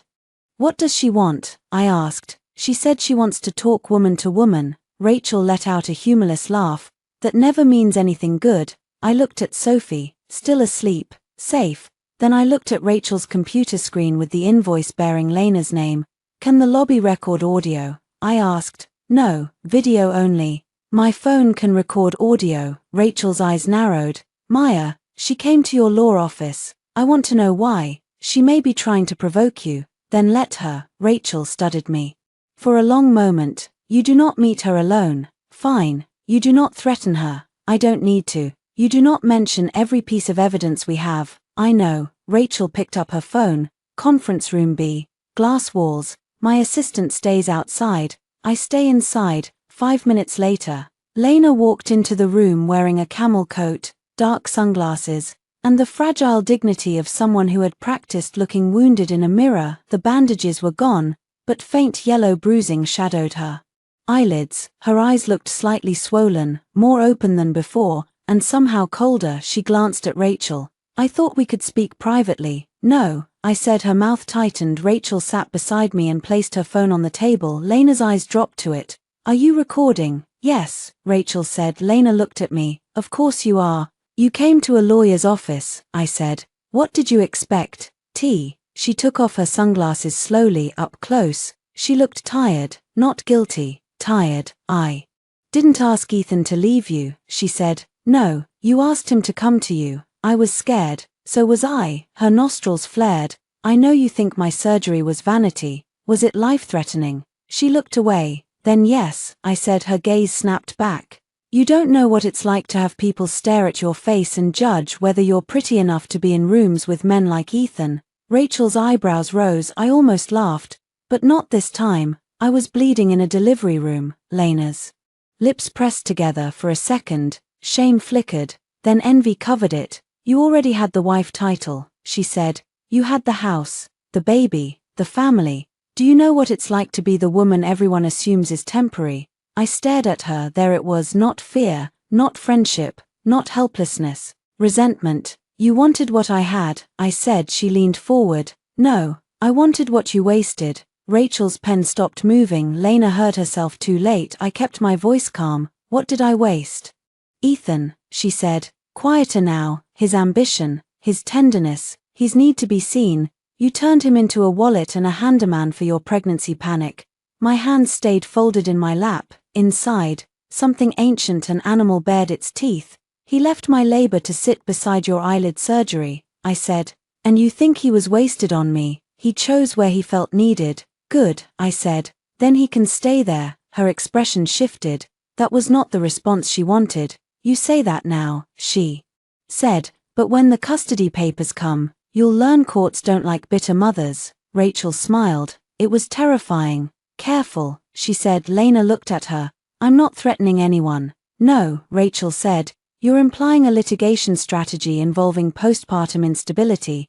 Keep talking. Lena's face flushed. I leaned back. Did Ethan send you? No. Did Diane? No. Then why are you here? She put her sunglasses back on. Though we were indoors, Because Ethan feels guilty, and guilt makes men stupid. I don't want him ruining his company over you, over me, not over his choices, over me. I tilted my head. What do you think I'm going to do to his company? Her silence lasted one beat too long. Rachel noticed. So did I. Lena stood. Just sign the statement. Say he was there. Say things got emotional. Nobody needs details. Why? Because details hurt everyone. No, I said. Details hurt liars. Her mouth tightened at the door. She turned back. You think having his baby means you win, she said. But men like Ethan don't stay where they feel judged. They stay where they feel admired. I looked at her for a long second, then admire him through the consequences. She left. Rachel waited until the hallway was clear before speaking. She's scared. Yes, not of the divorce. No, of the company records. I nodded. Sophie stirred in the stroller. I reached down and touched her blanket. Rachel gathered the invoices.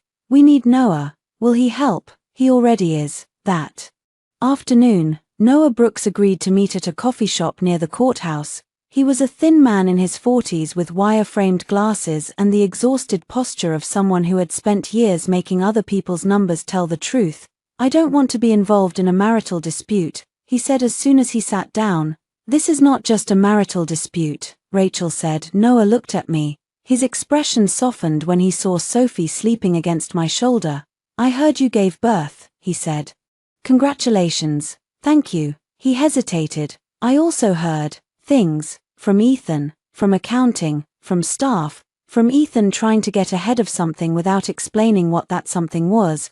Rachel slid the invoice across the table. Noah looked at it and closed his eyes. I knew it, he said quietly. You knew about Lena? I asked. I suspected. The expenses changed after she arrived. Ethan said she was essential for investor relationships. But this, he tapped the invoice, this is not defensible. Can the company bury it? Rachel asked. Noah's mouth tightened. Not if the board sees it. Will they? He looked out the window. There's a Series B reception next Friday. Board members, investors, Westbridge Foundation leadership. I know, I said. He looked back at me for the first time. I saw the question in his face. How far will you go? I answered it before he asked. I don't want revenge on the company, I said. I want the truth protected before Ethan rewrites it. Noah nodded slowly. Then preserve everything now, because once he realizes what you have, he'll try to clean the files. He already asked me to sign a statement, I said. Noah's face hardened. Of course he did. Rachel leaned in. Can you legally preserve internal records? I can issue a finance hold if I suspect improper classification. Quietly, for compliance. Do it, Rachel said. Noah looked at me. You helped build the early compliance framework. I was startled. You remember, your name is in the first FDA risk documentation. Ethan tells people he wrote it. A small bitter laugh escaped me. Of course he does. Noah looked uncomfortable. Maya, I'm sorry. I wanted to tell him not to apologize for Ethan. But apologies had been so scarce lately that I let this one sit in the air. Thank you, I said. That evening, Ethan discovered the finance hold. He called Rachel first. She did not pick up. Then he called me 12 times. I answered the 13th because Sophie had just fallen asleep, and rage was easier to hold than loneliness.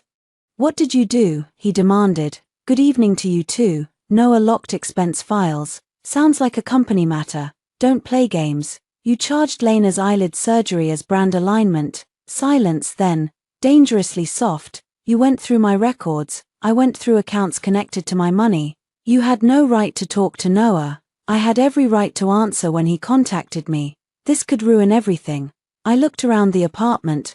Burp cloths on the sofa, hospital pads in the bathroom, Sophie's tiny socks on the coffee table, my body still healing from the birth he missed. Not everything, I said, just the part built on lies. His breathing sounded uneven. You want me destroyed? He said. No, I want you documented. He laughed bitterly. That's worse. For him, maybe it was. A knock sounded at my apartment door. I froze. My mother was in the bedroom folding laundry. She came out, eyes wide, through the peephole. I saw Lena standing in the hallway again, but this time, she was not alone. A man in a cheap suit stood beside her holding a folder. My phone was still connected. Ethan's voice came through the speaker. Maya, what's happening? I did not answer him. Lena lifted one hand and knocked again. Maya, she called through the door, we brought something you need to sign.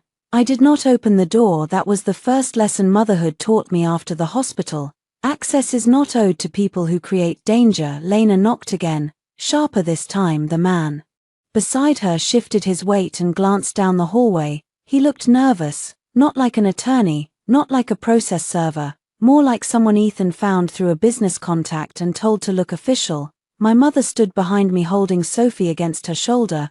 The baby slept through everything, tiny mouth open, utterly unimpressed by adult cruelty. My phone was still connected to Ethan.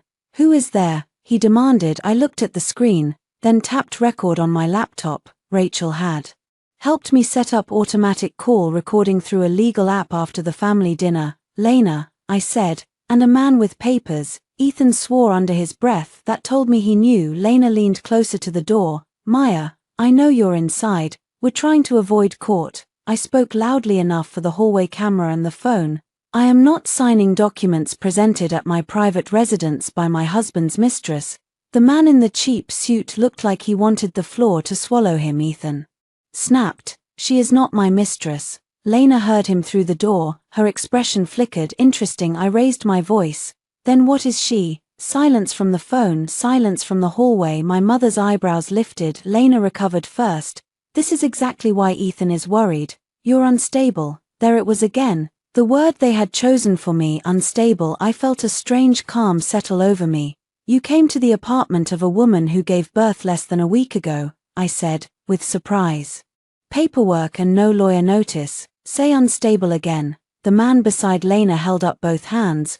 I'm just delivering a proposed agreement. Slide it under the door. It requires acknowledgement of receipt. No. Lena's mouth tightened. If you refuse to cooperate, Ethan will have no choice, Ethan said through the phone. Lena, stop talking. The first crack. I let the silence stretch. Then I said, no choice but what? Neither of them answered. I looked at my mother and pointed to the bedroom. She nodded and carried Sophie away. Only then did I unlock the deadbolt, not the chain. I opened the door 3 inches. Lena stood close enough for me to see the faint swelling around her eyes. The surgery had made her look different, but not better. There was a tightness there now, a permanent expression of surprise she had not grown into. She looked past me, searching for Sophie. I stepped into the gap. No, I said. Her gaze snapped back. I didn't ask. You were about to. The man cleared his throat. Mrs. Cole Bennett. He blinked. Ms. Bennett. He corrected weakly. I'm here on behalf of Mr. Cole regarding temporary custody access and a mutual non-disparagement agreement. I laughed once. Behind him, an elderly neighbor opened her door a few inches. Good. Let me understand. I said. My husband sent the woman he abandoned me for, plus someone who is not my lawyer, to pressure me into signing a gag agreement about the abandonment. Lena's face flushed. You make everything sound ugly. It is ugly. She stepped closer. The chain pulled taut. You think you're so righteous because you had a baby, she said quietly, but you don't know what Ethan says when you're not there. Ethan's voice exploded from the phone. Lena. I smiled. Lena's eyes widened. She realized the call was active. She realized he had heard. She realized I had let it happen. What does he say? I asked softly. Her mouth tightened. The man with the folder looked between us, sweating. I should leave, he said. Yes, I said, you should. He tried to hand me the folder. No, I said again, email it to my attorney, Rachel Kim. Ethan has her contact. Lena recovered enough to tilt her chin. You can't keep hiding behind Rachel. I'm not hiding, I said. I'm using representation. You should try boundaries sometime. Her eyes narrowed. You're going to lose him. I already returned him. The neighbor's door opened wider. Lena saw and lowered her voice. You don't scare me. I'm not trying to scare you. Then what are you doing? Letting you speak. Her eyes flicked to my phone. Ethan was breathing hard on the line. Maya, he said, close the door. Why? This is not helping. Not helping whom? He did not answer. Lena leaned in. He will come back to me when this baby drama stops working. For 1 second. The sentence did what she wanted. It hit the softest part of me. Baby drama, my daughter's existence, my labor, my bleeding, my stitched body, my milk-stained shirt, my fear. Drama. Then the hurt became useful. Thank you, I said. Lena blinked. For what? For saying that clearly. I closed the door, locked it, saved the recording. Ethan stayed on the call. Neither of us spoke for 5 seconds, then he said, "She was upset." I closed my eyes. There are men who will excuse a knife because the person holding it felt emotional. Goodbye, Ethan. Maya, wait. What? That man wasn't supposed to come with her. I told her not to go. You knew about the documents. They were standard. They were a gag order. They were to protect Sophie. No, they were to protect you. His voice dropped. You are making enemies you don't need. I looked toward the bedroom where Sophie slept. I married one. I said, I'm learning. I hung up, my knees gave out a little then. I sat on the floor with my back against the door, shaking. My mother came out without Sophie. Is it over? No, I said. But that part is. She sat beside me on the hallway floor of a temporary apartment. Both of us grown women, both of us quiet. After a minute she said, "Your father would be proud." The words found a hidden bruise. My father had died 3 years before I married Ethan. He left me a modest inheritance, not enough to make me rich but enough to give me choices if I respected it. For years, Ethan had called it our cushion. I had let him. I had been so eager to build a shared life that I did not notice when shared became absorbed. What would he say? I asked. My mother smiled sadly. He would say, "Maya, don't confuse a man needing you with a man loving you." I pressed my palms over my eyes. I did, I know. That night, Rachel filed the first formal notice. All communication regarding custody, visitation, finances, and marital status must go through counsel. Any direct attempt to obtain signatures from Maya Bennett during postpartum recovery would be documented as coercive. She also sent Ethan a preservation letter, medical records, hospital visitor logs, security footage, company expense reports, device messages, internal emails. Concerning Lena Hart, any deletion after receipt could carry consequences. Ethan responded within 16 minutes. This is excessive and hostile. Maya is emotionally unstable and being influenced by you. Rachel forwarded it to me with a note. He cannot stop saying unstable. That pattern helps us. The public smear began the next morning. It started as a blind post in a local founder wives group. Has anyone dealt with a postpartum spouse who suddenly takes the baby, blocks the father, and threatens to ruin his career over a misunderstanding, asking for someone close? It's heartbreaking when mental health turns love into punishment. No names, but enough details. By noon, screenshots were in my inbox. By 3, 2 women from Ethan's investor circle had messaged me with cautious concern. "Hope you're okay. Heard things are complicated." Complicated, such a polite word for violence done quietly. I sat in the pediatric clinic waiting room with Sophie sleeping in her car seat while my phone filled with other people's curiosity. A cartoon fish swam across a wall-mounted screen. A toddler coughed into his sleeve. My body ached from the car ride. When the nurse called Sophie's name, she said Sophie Bennett, and I nearly cried from relief. Dr. Moreno, the pediatrician, was kind, direct, and uninterested in drama. "She's gained 2 ounces since discharge," he said after the exam. "That's good. I'm worried she's not getting enough milk. Newborn feeding is hard. We'll track it. You're doing well." I swallowed. "Can you document that I brought her to her appointment, that she appears cared for, and that I asked appropriate questions?" He looked up from the chart for a moment. His professional mask slipped into understanding. "Custody concerns?" he asked. "Yes, I'll document objectively," he said. "Healthy newborn, attentive mother, feeding plan discussed, follow-up scheduled, attentive mother." I held the phrase like a warm stone. After the appointment, Rachel called. We traced the group post. How? The admin forwarded metadata after I sent a legal notice. It came from a burner account, but the recovery email includes Lena's first initial and a domain she uses.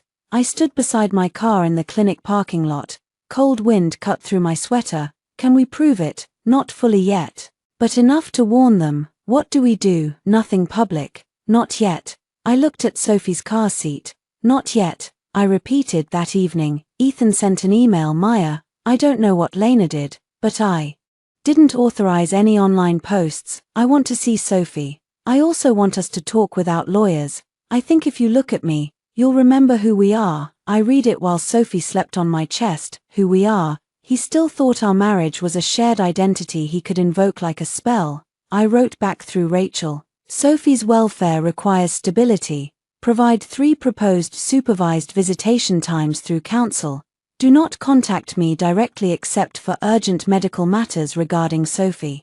Rachel approved it. Ethan replied to her, not me. Supervised visitation is insulting. Rachel responded, missing the birth was worse. I did not know lawyers could be that concise. The first supervised visit happened 2 days later in Rachel's office. Ethan arrived with a teddy bear, a diaper bag still bearing tags, and eyes rimmed red. He looked thinner. Stress did that to him. It made him handsome in a tragic way, which had fooled me before, not now. A family visitation specialist Rachel recommended sat in the room with us. Her name was Jo. She explained the rules: no arguing, no photographing without consent, no discussing adult conflict, no attempting to remove the child from the room. Ethan looked humiliated. Good. When I placed Sophie in his arms, he froze. She's so small, he whispered. Yes. His eyes filled. For one painful second, I saw what might have been a father meeting his daughter with, or a man broken open by love. Then he looked up at me. See, he said softly, this is what you're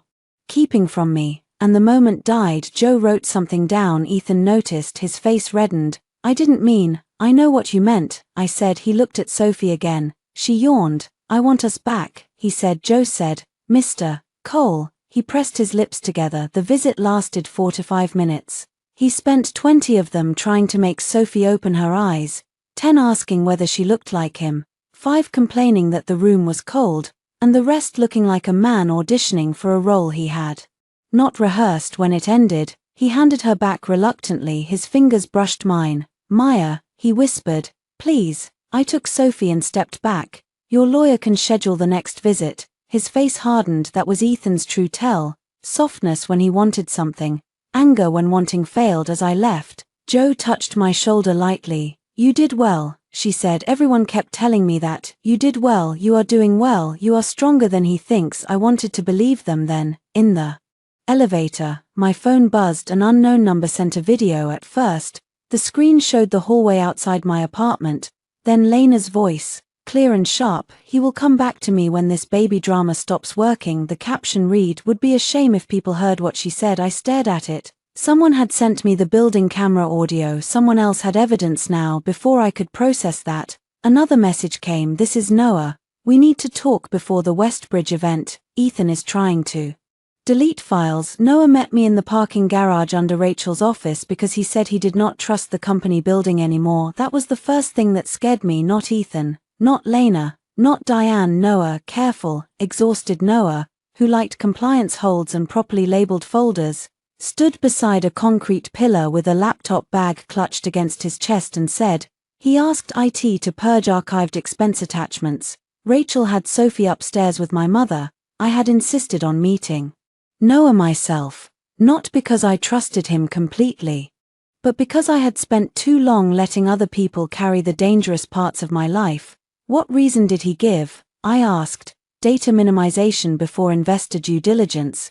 Is that normal? Not a week before a financing event, not after a finance hold, not for records tied to executive approvals. A car rolled past slowly. Noah stopped speaking until it turned the corner. What did IT do? I asked. They stalled. One of them came to me. I expanded the preservation hold. Can Ethan override it? He can try. Will he? Noah looked at me. Yes. The certainty landed heavily. He opened his laptop on the trunk of his car and showed me a folder structure. Before you say anything, he said, I'm not giving you proprietary company data. I'm documenting a concern that may involve misuse of funds and retaliation. I understand. I don't think you do. He looked at me directly. If this goes public, Ethan will say you weaponized his company during a divorce. Lena will say you're jealous. Diane will say you're unstable. Investors will say they don't want mess. The truth may still hurt you. I appreciated the honesty. Keeping it hidden also hurts me, I said. Noah nodded slowly. He showed me 3 files. The first was the Westbridge Aesthetic Center invoice. The second was an email from Lena to Ethan. Subject, Friday E. I don't want to be alone after the procedure. I know Maya is close to delivery, But she has a whole hospital team. I have you. Please don't let her guilt you into abandoning me. The third was Ethan's reply. I'll handle Maya. You focus on healing. You matter too, not you matter too. As if my labor and Lena's surgery were equal claims in a fair contest. I breathed in through my nose. Noah watched my face. There's more. Show me. He clicked another email. From Ethan to Diane. Mom, Maya may make a scene if timing overlaps. Please be ready to remind her that stress could hurt the baby. She listens to guilt when logic fails. The garage seemed to tilt. Stress could hurt the baby. He had prepared his mother to guilt me before I even went into labor. He had known the timing might overlap. He had planned not how to support me, but how to manage my reaction. I gripped the edge of the trunk. Noah closed the laptop halfway. I'm sorry. Stop saying sorry. I said, but not cruelly. Just preserve it. I have. Rachel came down 10 minutes later and took a formal statement from him. She did it standing between parked cars while I leaned against the wall and tried not to bleed through my pad. That was the truth of postpartum revenge. It was not sleek. It was not glamorous. It was a woman in compression leggings documenting corporate misconduct while her stitches pulled and her breasts leaked through nursing pads. When we went upstairs, my mother handed Sophie back to me. She's hungry. So am I said. My mother's eyes softened. Then both of you eat. I fed Sophie in Rachel's office while Rachel reviewed Noah's statement. This is big, she said. Big enough. For what? I looked at the invitation sitting on her desk. The Westbridge event. Big enough to stop him from standing on a stage as a champion of maternal safety. Rachel was quiet, then she said, yes, but we choose timing carefully. That afternoon, the smear sharpened. The blind post became a named whisper. Someone sent me a screenshot from a private chat among investor spouses. Ethan's wife had a difficult birth and is struggling. She won't let him see the baby unless he agrees to ruin his own reputation. It's sad. Lena was just a colleague having surgery in the same hospital. A colleague having surgery in the same hospital, like geography, not choice, had betrayed me. Then a second message circulated. Maya used to handle compliance at Colbridge. Possible she's threatening company records as leverage in custody. Very unstable situation. Rachel read it and said, there's the setup. For what? To frame you as vindictive before the event. I sat on her sofa with Sophie asleep on my lap. Can we stop it? We can warn. We can document. We can prepare. I want to respond, not emotionally. I know, no, I mean not publicly yet. Let them commit to the lie. Let them commit. The phrase felt dangerous. What if people believe it? I asked. Some will. That hurt. Though I pretended it did not. Rachel saw anyway. Maya, people who need perfect victims will always be disappointed by real ones. Your job is not to be universally believed, it is to be thoroughly documented. So I documented. I took Sophie to every appointment. I saved every feeding log. I attended a postpartum check and asked Dr. Patel to document my mental state. She did. Patient is tired and appropriately emotional after traumatic spousal abandonment during labor. No signs of psychosis. Oriented, coherent, protective, and engaged in newborn care. I read that line 3 times in the parking lot. Appropriately emotional. There was a kind of mercy in being accurately described. Ethan hated it. His lawyer sent Rachel a letter 2 days later. Mr. Cole has concerns regarding Mrs. Cole's postpartum mental state and her ability to make balanced decisions regarding the minor child. Rachel's response was brutal. Please provide factual basis beyond Mr. Cole's documented absence from active labor, his client-facing consultant's cosmetic surgery, and his mother's recorded minimization of fetal distress. No factual basis came. Instead, Ethan tried softness again. An email arrived at midnight. Maya, I keep replaying everything. I know I failed you. I know you think I chose Lena. Maybe in that moment, I did. I was confused and scared and trying to be needed by everyone. But I love Sophie. I loved you before all this. I still do. Please meet me at the house. No lawyers. No mother. No Lena. Just us. Ethan. I read it while Sophie slept in the crook of my arm. Maybe in that moment, I did. It was the closest he had come to truth. I wanted it to matter. That was the humiliating part. Even after everything, some bruised part of me still wanted the man I had married to climb out of the wreckage and say the exact right thing. Not because I would take him back, because I wanted proof that I had not imagined all the tenderness before, but his email still centered him. I was confused, I was scared, I was needed. I forwarded it to Rachel, then I replied through counsel, Maya will not meet privately. Any discussion can occur in mediation. His answer came fast, you're turning my wife into a legal opponent. Rachel smiled when she read it. He did that himself. The next day, Lena made her first public mistake. She posted a photo on Instagram. It showed her at a restaurant wearing sunglasses indoors, one hand delicately near her face. The caption read, "Healing teaches you who really shows up." It would have been vague enough to deny, but the location tag was dated the evening Sophie was born, and Ethan's watch was visible at the edge of the table. Comments began softly, beautiful, hope. Recovery is smooth. Then someone asked, didn't Ethan's wife just have a baby? The comment disappeared. A screenshot arrived in my inbox anyway, then another. By evening, Ethan called me directly. I answered because Rachel sat beside me. Tell your friends to stop harassing Lena, he said. I almost admired his nerve. My friends, I said. Someone is screenshotting her posts. She posted them. She's fragile right now. Rachel's eyes rolled toward the ceiling. I said, so was Sophie when she was born. He went quiet. She was fragile when her heartbeat dropped. I continued. She was fragile when she came out silent. She was fragile when you missed it. But Lena's Instagram comments are the emergency. Don't twist this. I'm not twisting. I'm comparing. He lowered his voice. If Lena gets dragged online, I'll hold you responsible. Good luck. I mean it. So do I. Rachel held up a note. Ask about the event. I said, are you still speaking at the maternal safety reception? He hesitated. Yes, interesting. Maya, will you mention Sophie? Silence. My skin chilled. Ethan, I said, were you planning to mention Sophie? He exhaled. It's relevant. A founder becoming a father during the launch. You missed her birth. I was in the hospital. You were with Lena. I am not going to let you define my fatherhood by 1 hour. 1 hour. My voice sharpened before I could stop it. You think this is 1 hour? Rachel touched my arm. I breathed. Then I said, very softly, say that again. What? That.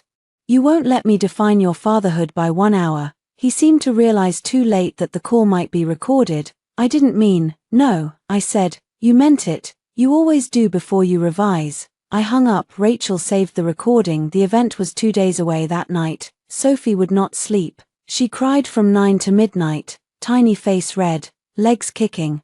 I paced the apartment with her against my chest, humming badly. My mother took over when my arms shook. I cried in the kitchen while eating toast over the sink. This was the part nobody in Ethan's world posted about, not the glowing mother, not the revenge queen, not the wronged wife standing in perfect lighting, just a woman trying to heal while building a case and keeping a newborn alive. At 12:43 a.m., my phone buzzed. Unknown number. This time, it was not a threat, it was a file. Hospital security footage request preview. Westbridge internal. Attached was a still image from the maternity floor hallway. 2:17 p.m. Ethan walking toward the elevator, me in the wheelchair behind him, bent over, Nurse Angela beside me. A second still. 2:21 p.m. Ethan entering the aesthetic surgery recovery wing. A third. 4:01 p.m. Ethan leaving Lena's room to get water. A fourth. 4:06 p.m. Ethan still upstairs. Under the images, a message. I work at Westbridge. My sister almost died in labor last year. Men like him smile on stages. Don't let him. I sat at the kitchen table, heart pounding. The hospital had eyes, and now, so did I. Ethan waited until the night before the Westbridge event to come to the apartment alone. That was his first smart move in days. No Lena, no Diane, no fake delivery man, no boxed car seat, no flowers. Just Ethan standing in the lobby, camera frame, wearing the black coat I had bought him for our 5th anniversary. He looked tired enough to be believable. Maya, he said into the intercom, please, 10 minutes. My mother stood behind me with Sophie. Rachel was on speaker. Do not let him in, Rachel said. I won't. Ethan looked up at the camera. I know Rachel is listening, Rachel said. Good, then don't be stupid. His mouth tightened. I need to speak to my wife. Your wife is represented. He closed his eyes briefly. Maya, please, not as a legal thing. As the person who was there when I had nothing. That sentence reached backward. A basement apartment. Pasta from a box, Ethan practicing investor pitches in front of our cracked bathroom mirror, me editing his slides at 2 a.m., while he kissed my shoulder and said, "When this works, it will be because of us." That was how men like Ethan built traps, with real memories, with enough truth to make the lie feel familiar. I pressed the intercom. "You have 10 minutes in the lobby, Rachel stays on the call. I am not bringing Sophie down." He swallowed. "Okay," Rachel swore softly. "Maya, I'll stay by the camera," I said. My mother touched my arm. "Take your keys." I went downstairs in sweatpants, an oversized cardigan, and the kind of exhaustion no makeup could hide. I wanted to look polished, untouchable. Instead, I looked like a woman 10 days postpartum. Maybe that was better. Ethan stood near the mailboxes. When he saw me, his face crumpled slightly. "Maya, 10 minutes. He nodded. "You look careful." He stopped. "Don't finish that sentence unless it helps you." His laugh was small and sad. "Fair." I held my phone at my side. The recording app was on. Rachel's call was muted but active. Ethan knew. I wanted him to know. He rubbed both hands over his face. "I have made this worse every time I open my mouth." "Yes, I deserve that." "Yes." He looked at me. "I am sorry." The lobby hummed quietly. Pipes clicked in the wall. Somewhere upstairs, a door closed. I waited. He said, "I'm sorry I left. I'm sorry I minimized it. I'm sorry I let Lena make you feel like you had to compete while you were giving birth. I'm sorry I missed Sophie coming into the world." The words were good, too good, prepared. I felt grief move through me anyway. "Why now?" I asked. "Because I'm losing you. You lost me at 2:17. His eyes shone. "I know, no, you know there is footage." He flinched. There it was. I stepped back. His face shifted. "Maya, please, what do you want?" He reached into his coat and pulled out a folder. Of course, a folder. My laugh came out tired this time. "You almost made it 3 minutes. This is different." "No, it isn't. Just look." He opened it. Inside was a revised statement. I saw the title, "Joint Statement Regarding Private Family Medical Matter." "No, you haven't read it." "I don't need to. It says I was wrong. It says private family medical matter." He looked pained. "Because it was private. You made it public when you planned to mention Sophie at a maternal safety event." He looked away. My stomach turned. "So you were—" "It's a line in the speech. A line." I was going to say becoming a father deepened my commitment to maternal care. The lobby seemed to narrow. I stared at him. "You were going to use the birth you missed to sell safety technology." His voice cracked. "I was going to fix it afterward." "How?" "I don't know. You never know. You just expect time to clean up after you." He shoved the folder back into his coat. "I am trying." "No, you are trying to keep your speech." His eyes hardened. "Do you understand what tomorrow means? If investors pull out, employees lose jobs, families suffer. This isn't just about us." "There it is." "What?" "The part where your consequences become everyone else's emergency." "Maya, grow up."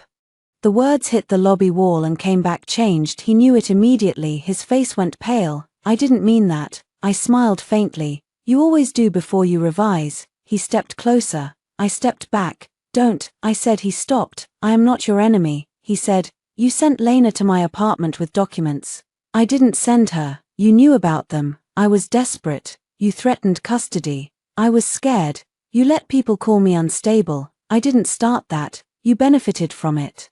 His eyes flashed. "What do you want from me?" "Blood." "No." "Accuracy." He laughed, bitter and tired. "There it is again. Documentation. Accuracy. Evidence. Is there any part of you that still feels something?"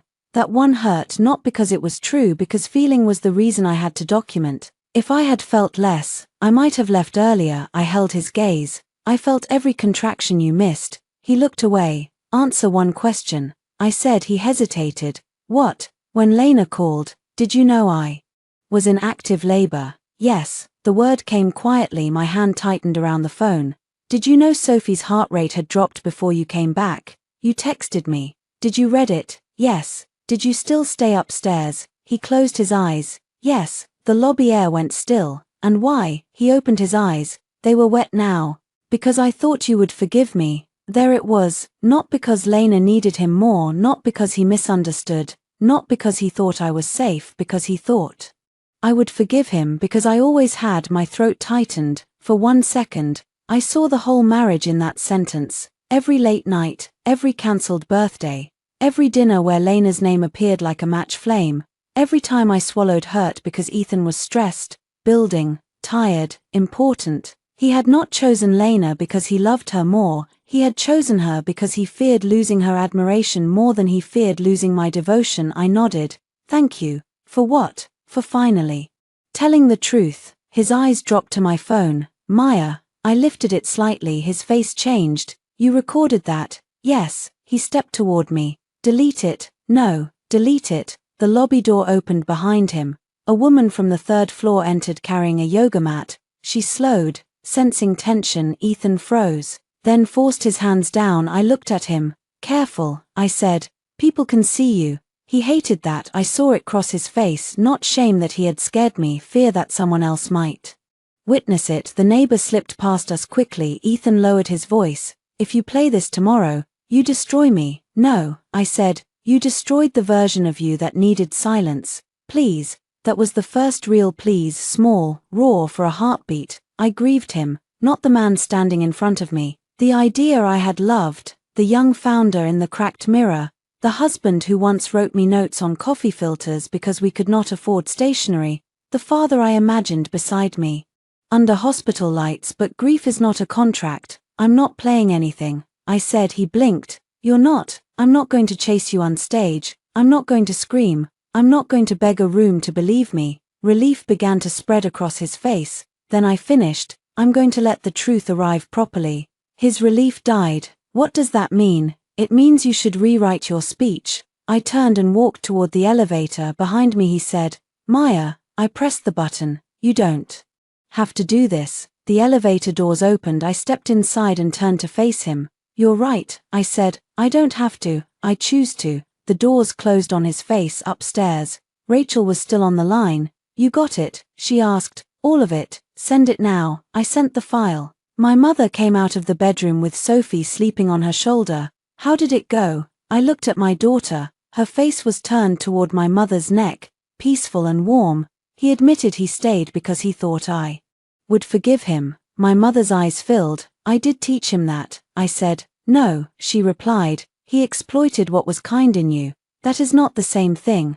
I wanted to believe her. Maybe one day I would. At midnight, Rachel, Noah, and I joined a video call. Noah looked like he had not slept. Rachel looked like she could run on vengeance indefinitely. We have 3 channels, Rachel said. Hospital truth, corporate expense truth, custody truth. Noah nodded. The board has an ethics hotline. If the expense misuse is submitted before the event, they are obligated to review. Do it, Rachel said. Noah hesitated. If I submit, Ethan will know it came from finance. He already suspects you. I said, yes, you don't have to risk your job for my marriage. Noah looked at me carefully. This stopped being just your marriage when he billed a woman's cosmetic surgery to a company preparing to pitch maternal safety technology. He was right. Rachel turned to me. Maya, you need to decide about the event. I'm going. No public breakdown. I know. No improvising. I know. No direct confrontation unless necessary. I looked at the folder on my screen. Hospital footage, Lena messages, Diane recording, Ethan lobby admission, expense invoices. I don't want to destroy him for sport, I said. Rachel's face softened. I know. I want the lie to stop standing where Sophie's birth should be. Then we stop it. The next afternoon, a courier delivered a package to my apartment. No return name. Inside was a printed copy of Ethan's speech. A yellow sticky note was attached. He added the Sophie line back in. The highlighted paragraph read, just last week, I became a father. Standing in a hospital during the birth of my daughter reminded me that every mother deserves support, every child deserves safety, and every family deserves technology that keeps them connected. Standing in a hospital during the birth, I sat down slowly for a moment. There was no sound in the apartment except Sophie's breathing. Then I picked up my phone and called Rachel. He's going to do it, I said. Rachel's voice went cold. Then so are we. The Westbridge Medical Foundation Hall was built for people who liked their compassion. Expensive, glass walls, marble floors, soft gold lighting, a wall of donor names etched into brushed metal. Waiters carried trays of sparkling water and tiny food arranged to look less hungry than the people eating it. I arrived 20 minutes after the reception began, not early enough to look eager, not late enough to look dramatic. Rachel walked beside me in a black suit.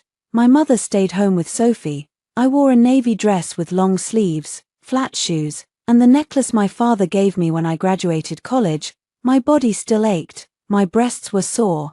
I had packed extra nursing pads in my purse beside printed copies of hospital documents. Revenge, I had learned, required practical underwear. People noticed me, of course they did. Whispers moved through the room with the efficiency of smoke. Maya. She came. Is that Ethan's wife? I heard unstable once, soft and quick, from a woman near the champagne table. Rachel heard it too.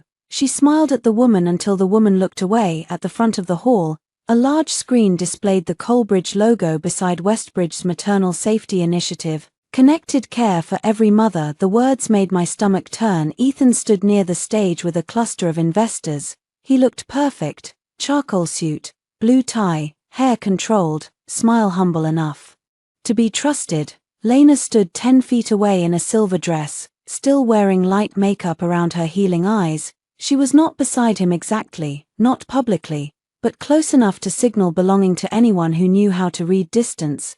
Diane stood near the front row, speaking to a hospital board member. When she saw me, her face froze. Good. Ethan saw Diane's expression first, then he turned. For 1 second, the room disappeared between us. I saw fear in his eyes, then he smiled. It was almost impressive. He crossed the room. Maya, he said warmly, loud enough for nearby people to hear, I'm glad you came. The performance began. I let him kiss the air near my cheek. I thought maternal safety mattered, I said. His jaw tightened slightly. Rachel stood at my shoulder. Rachel, he said. Ethan. Lena watched us over the rim of her glass. Ethan lowered his voice. Please don't do anything tonight. I looked at the screen. You first. His eyes flicked toward Rachel. This event is bigger than us. That didn't stop you from putting Sophie in your speech. His face changed. You saw that? Yes. He inhaled slowly. I changed it. Did you? He did not answer. A photographer approached. Mr. Cole, quick photo with your wife. Ethan's face lit with panic disguised as charm. No, I said. The photographer blinked. Ethan laughed softly. Maybe later. No, I repeated. Not later. The photographer retreated. Ethan's eyes hardened. You enjoy humiliating me. No, I'm refusing to decorate your lie. Lena appeared beside him then, because self-preservation had never been her strength. Maya, she said, this isn't the place. I turned to her. For what? For whatever you think you're proving. I looked at her eyelids, at the careful makeup, at the silver dress likely purchased through some category called presentation styling. I'm not proving anything. I said, evidence does that. Her mouth tightened. A bell chimed. Guests moved toward the stage. Rachel touched my elbow. Ready? No, I said, but I walked anyway. Ethan took the stage after the hospital foundation chair introduced him as a visionary founder whose personal commitment to families reflects the heart of modern healthcare. Personal commitment. Rachel's hand brushed mine once, not to lead me, to remind me she was there. Ethan began well. He always did. His voice filled the room, warm and confident. At Coalbridge, we believe technology should close the distance between risk and response, he said. No woman should feel unseen in a critical moment. No family should feel helpless. I looked at the marble floor until the nausea passed. He spoke about remote monitoring, access gaps, hospital partnerships. He thanked Westbridge. He thanked investors. He thanked his team. Then he paused. I knew before he said it. His eyes found mine. Last week, he said, I became a father. The room softened. Smiles appeared. Diane lifted her chin. Ethan continued, standing in a hospital during the birth of my daughter reminded me that maternal safety is not abstract, it is personal, it is urgent, it is about showing up. Showing up. Something inside me went quiet. Rachel stepped away from me and walked toward the AV technician. Ethan saw her move. His voice faltered for half a second, then he continued, my wife, Maya, showed extraordinary strength. And our daughter Sophie reminded me why this mission matters. People turned to look at me. There it was, the final theft. Not just my labor, not just my money, not just my silence. Now my strength too. He wanted to stand under lights and harvest dignity from the pain he caused. I did not stand, I did not shout, I lifted my phone and sent one text. Now the screen behind Ethan changed. At first, people thought it was part of the presentation. The Coalbridge logo disappeared. The Westbridge logo faded. A simple title appeared in black text on white. Hospital timeline. February 18. A murmur went through the room. Ethan turned, his face drained. The first image appeared. 2:12 p.m. Maya.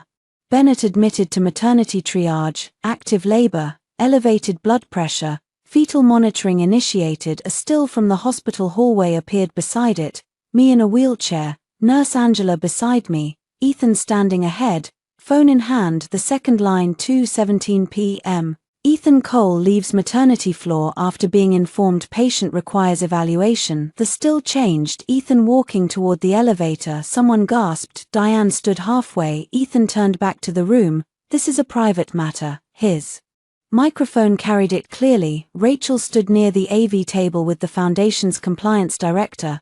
The director's face was grim. The next image appeared. 2:21 p.m. Ethan Cole enters aesthetic surgery recovery wing.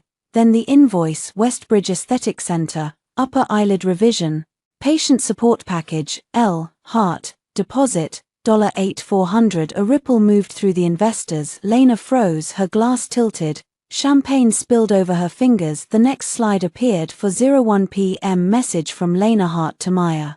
Bennett. The photo filled the screen. Lena in recovery, Ethan feeding her water, caption visible. He stayed. I guess that says everything. This time the room did not murmur, it went silent, a silence so complete it had weight. Ethan stepped away from the podium.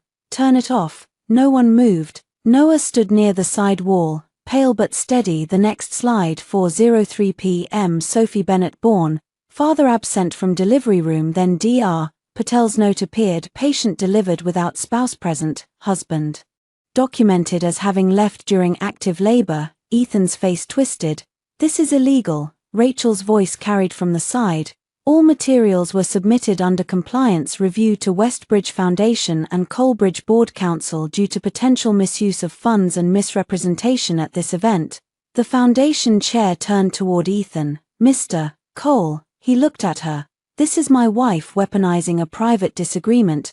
The microphone was still on. The screen changed again. Ethan's own voice came through the speakers when Lena called. Did you know I was in active labor? Yes. Did you know Sophie's heart rate had dropped before you came back? You texted me. Did you read it? Yes. Did you still stay upstairs? Yes. And why? Because I thought you would forgive me. The room absorbed the words. Because I thought you would forgive me. I watched them land in faces around me. Investors, doctors, nurses, spouses, employees, women who had given birth, men who loved women who had, people who knew instantly that this was not a misunderstanding. It was a choice. Ethan stared at me from the stage. For the first time since I met him, he had no language. Diane moved toward me. How dare you? Rachel stepped in front of her. Do not. Diane's face crumpled with rage. You destroyed my son. I looked past Rachel. No, I said. I stopped helping him hide. Lena suddenly moved toward the exit. Noah blocked her path without touching her. Board counsel needs you to remain available, he said. She laughed shakily. I'm not an employee anymore. The screen changed again. Expense classification review. Lena heart reimbursements under investor relations, client hospitality, and executive presentation support. Several charges appeared. Hotel suite, car service, wardrobe, aesthetic procedure deposit. Lena's face went white. An investor near the front said, loudly enough for half the room to hear, you expensed cosmetic surgery during a maternal safety raise. Ethan turned on Noah. You did this. Noah's voice was quiet. You did. The foundation chair took the microphone from the podium. We are pausing tonight's program, she said. Westbridge Foundation will conduct an immediate review of all representations made in connection with this partnership. Cameras lifted, phones recorded. The public collapse had begun. Ethan stepped off the stage and came toward me. Security moved at the same time. Maya, he said, not angry now, desperate. I did not move. 2 security staff placed themselves between us. He looked around, realizing everyone could see him being stopped from approaching his postpartum wife. His voice broke. Please, not like this. I held his gaze. You chose the place, I said. I chose the truth. Lena began crying near the exit, not soft tears, frightened ones, the kind that came when a person realized sympathy had limits. Diane went to her son instead of to me, because of course she did. She grabbed his arm and hissed something. Ethan shook her off. That, too, people saw. The screen faded to black, but the room did not return to normal. It could not. A woman I barely knew, the wife of one of Ethan's early investors, stepped toward me. Months earlier, she had complimented Lena's dress at a dinner and ignored me when I said I was tired. Now her face was pale. Maya, she said quietly, I'm sorry, I did not know what to do with that. So I nodded. Another woman touched her own belly, though she was not pregnant, and looked at the stage with disgust. A doctor near the aisle said to the foundation chair, we need to separate the hospital initiative from Coalbridge immediately. Noah was speaking to board counsel. Rachel was speaking to the compliance director. Ethan was standing under the stage lights like a man whose shadow had been cut away from him. I looked at him and felt something strange, not victory relief. The lie no longer stood upright. That was enough for the night. Rachel returned to my side. We should go. Yes. We walked through the hall as conversations broke open behind us. At the door, Ethan called my name. I turned. He stood between two security guards, his tie crooked, his face gray. I loved you, he said. There were people close enough to hear. Maybe he wanted them to. Maybe he believed the sentence still had power. I looked at him. No, I said, you loved being forgiven. Then I left outside. Cold air hit my face. I breathed it in like medicine. My phone buzzed. A message from my mother. Sophie just smiled in her sleep. Come home when you can. I stood on the sidewalk under the foundation hall lights and finally let my hands shake. Rachel said nothing. She just stood beside me until the shaking passed. Behind us, Ethan's world kept collapsing. In public. Ahead of me, my daughter was sleeping in a safe apartment where no man's image mattered more than her peace. For the first time since labor began, I wanted to go home and meant somewhere he was not. The courthouse did not look like justice. It looked like beige walls, tired elevators, plastic chairs, and people pretending not to stare at one another's worst days. Our temporary custody hearing was scheduled for 9:30 a.m. I arrived at 8:50 with Rachel beside me and Sophie asleep against my chest. My mother came too, but she waited outside the hearing room because she said she trusted me to speak for myself. Ethan arrived with Diane and a lawyer named Marcus Vale, who had the polished sadness of a man paid to make consequences sound unfortunate. Lena did not come. That was its own answer. Ethan looked different after the Westbridge event. Not broken exactly, reduced. His suit was still expensive, but it hung strangely on him. His eyes were shadowed. He saw Sophie and took one step forward before Rachel lifted a hand.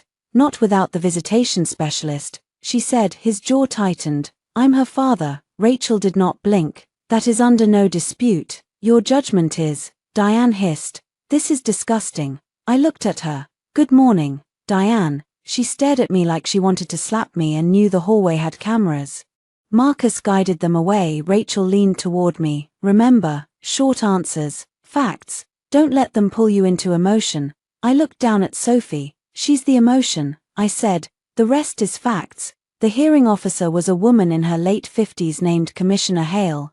She wore reading glasses low on her nose and had the expression of someone who had heard every version of human selfishness and no longer found any of it creative. We sat at separate tables. Ethan kept looking at Sophie. That hurt. Not because I pitied him, because every time he looked at her with longing, I remembered that he could have had this without force, without court, without witnesses, without a visitation schedule. All he had to do was stay. Commissioner Hale began with procedural matters. Temporary custody, parenting time, communication, medical decision-making until final orders. Marcus stood first. Mr. Cole is a loving father who has been unfairly deprived of access to his newborn daughter due to Mrs. Bennett Cole's postpartum emotional reaction to a marital disagreement. Rachel wrote something down. I breathed. Marcus continued. Mr. Cole was present at the hospital, available, and returned shortly after the birth. He has repeatedly requested contact and has been met with hostility, recording, and threats to his career. Commissioner Hale looked at Rachel. Rachel stood. My client was admitted to Westbridge Medical Center in active labor at 2:12 p.m. Mr. Cole left the maternity floor at 2:17 p.m. After being informed she required evaluation, he went to the aesthetic surgery recovery wing to accompany Lena Hart during a cosmetic procedure. Sophie Bennett was born at 4:03 p.m. Mr.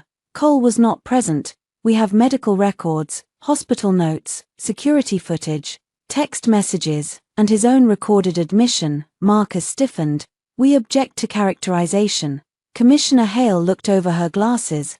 This is not trial. I am assessing temporary orders. Continue. Rachel handed up a binder. The binder had tabs, hospital records, security timeline, communications, postpartum care, financial context, family pressure. I had watched Rachel assemble it the night before while Sophie slept against my mother's chest. Each tab felt like a shield. Commissioner Hale opened the first tab. Her face did not change as she read, but the room did. Ethan shifted in his chair. Diane whispered something. Marcus silenced her with one glance. Rachel called Dr. Patel by video. My doctor appeared on the screen wearing a white coat and a calm expression. She confirmed my admission, the fetal heart decelerations, my elevated blood pressure, the medical authorization change, and Ethan's absence. Marcus tried to soften it. Doctor, is it unusual for a support person to briefly leave a laboring patient?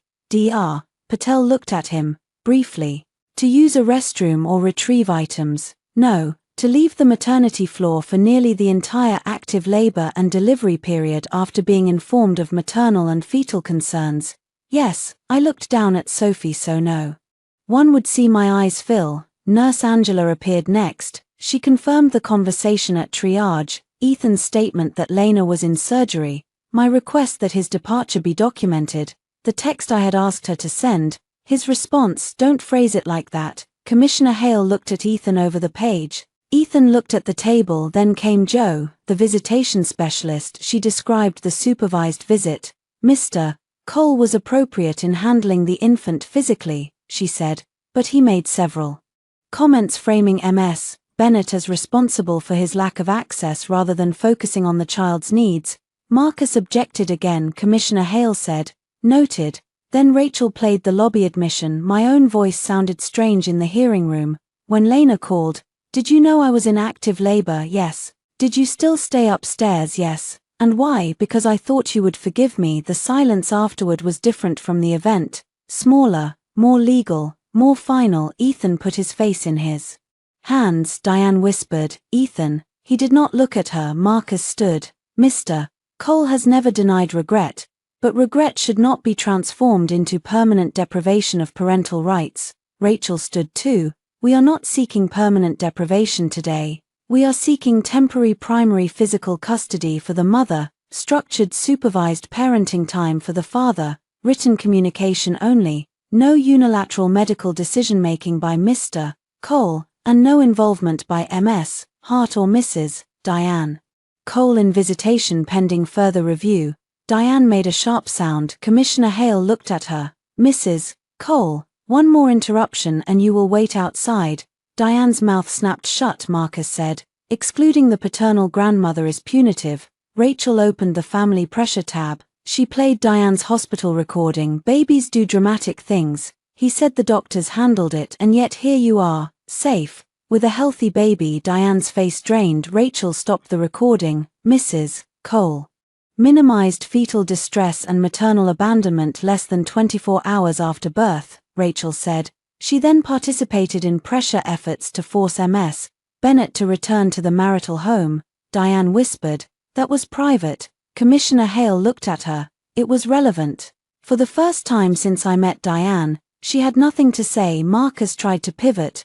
"We have concerns about Ms. Bennett's decision to expose private matters at a public event." Commissioner Hale turned to Rachel. Rachel was ready. The public event involved Mr. Cole using Sophie's birth in a speech about maternal safety while omitting his documented absence and while under compliance review for expenses related to Ms. Hart's procedure. My client did not speak from the stage. The materials were submitted through compliance channels. Marcus said, "She attended." "Yes," Rachel said. "She was invited. The hearing officer made notes, then she looked at me. Ms. Bennett, I have read your declaration. Is there anything you wish to add? Rachel touched my arm under the table. Short facts. I stood carefully. My body still reminded me not to move too fast. I want Sophie to have a father if Ethan can be safe and consistent, I said. Ethan looked up sharply. I did not look at him. But I will not let her be used to protect his reputation. I will not let anyone call my medical emergency drama, or call my documentation instability, because they dislike what the facts show. I am not trying to erase him. He left. I am trying to make sure Sophie's care is not built around pretending he didn't. I sat down, my hands were shaking under the table. Rachel covered one with hers briefly. Commissioner Hale recessed for 20 minutes in the hallway. Ethan approached. Rachel stepped in front of me. Not now. He looked past her. Maya, please. I shifted Sophie higher against my chest. His eyes went to our daughter's sleeping face. His own face crumpled. I'm sorry, he whispered. I believed that he was sorry. Then not fully, not cleanly, not enough, but sorry. The problem was that remorse does not rewind monitors. It does not fill an empty delivery room. It does not unteach a man who thought forgiveness was guaranteed. Diane came up behind him. Ethan, don't beg. He turned on her. Stop. She froze. He looked at her with a kind of exhausted disgust. Just stop talking. Diane's mouth opened. No words came. That was her first real loss, not the recording, not the courtroom warning. This, her son, the person she had protected from accountability his whole life, finally saw that her protection had helped ruin him. Commissioner Hale returned. We took our seats. Her ruling was precise. Temporary primary physical custody to me, supervised visitation for Ethan twice weekly, increasing only after review, no overnight visits, all communication through a co-parenting app, medical decisions for Sophie to be made by me pending final orders, with Ethan informed of non-emergency care, no contact between Lena Hart and Sophie. Diane not to attend visitation unless approved by the specialist, both parties prohibited from public disparagement, with exceptions for legal, medical, and compliance disclosures. Ethan closed his eyes. Diane whispered, "This is outrageous." Commissioner Hale looked at her. "Mrs. Cole." Diane shut up. After the hearing, Marcus spoke quietly to Ethan. Rachel gathered our binders. My mother hugged me in the hallway without squeezing too hard.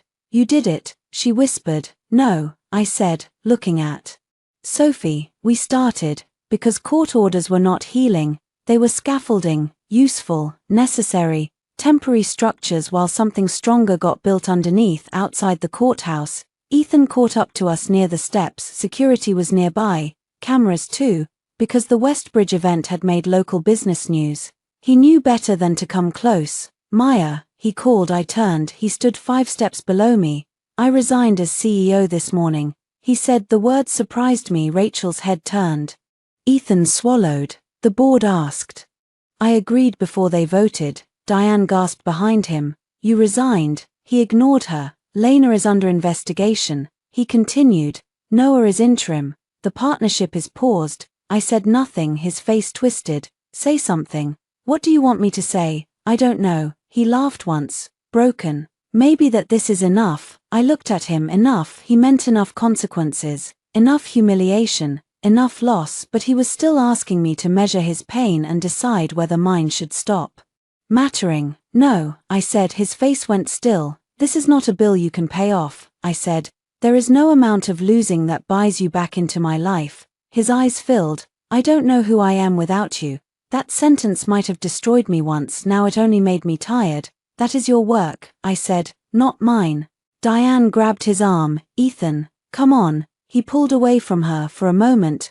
Mother and son looked at each other like strangers at the scene of an accident. Then Ethan looked back at Sophie. "Will she know I loved her?" he asked. I looked down at my daughter. She slept through the question. "She will know what you do consistently," I said, "not what you claim at the bottom of the stairs." I turned and walked away. Behind me, Diane began crying. Ethan did not follow. That was his second real loss. Not the CEO title, not the board investigation, the realization that no public ruin, no apology, no visible suffering could force me back into the role of witness, wife, and repair crew. Rachel opened the car door for me. I buckled Sophie into the car seat myself. My hands did not shake this time. The hospital records office was on the first floor, past radiology and a vending machine that ate dollar bills. I went there 3 weeks after the hearing, not because I needed another record, because I needed one removed. A clerk named Paula sat behind the glass partition. She had silver hair, red glasses, and the efficient kindness of someone who had seen people arrive with grief in every possible form. "How can I help you?" she asked. "I need to update my permanent emergency contact and access permissions." She took my ID, name, Maya Bennett. It felt natural now, not defiant, not dramatic. "Mine," she typed. "I see a recent childbirth admission." "Yes, congratulations, thank you." Sophie slept in the stroller beside me, wearing a yellow hat my mother insisted made her look like a lemon drop.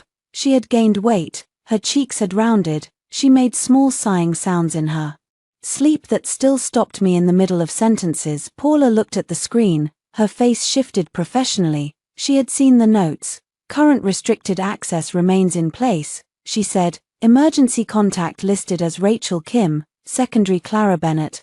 I want to make that permanent across my profile." "Of course," she typed. "Remove Ethan Cole from all medical authorization and emergency contact fields." I said. Paula nodded. "Already inactive from recent admission, but I'll remove." Historical default settings. Historical default. That was exactly what he was now. Not husband, not emergency contact, a historical default. She printed a form. I signed. My signature looked different than it had in the delivery room, less jagged, still tired, but steadier. Paula stamped the document. "Anything else?" I looked at Sophie. "No," I said, "that's all." It was not all. Of course, the divorce continued. Ethan delayed once, then stopped after Rachel filed a motion attaching his attempted gag statement. Marcus advised cooperation. I knew because Ethan wrote one message through the co-parenting app. "I will not fight the divorce. I want a chance to become a stable father." I stared at it for a long time, then I answered. "Stability is shown through conduct. Follow the visitation plan. No comfort, no cruelty, just boundary." Lena disappeared from social media first, then from Colbridge. The board investigation found improper expense classifications, misuse of executive approval, and retaliation. Concerns related to attempted file deletion. Ethan repaid money. Lena was terminated for policy violations and false expense support.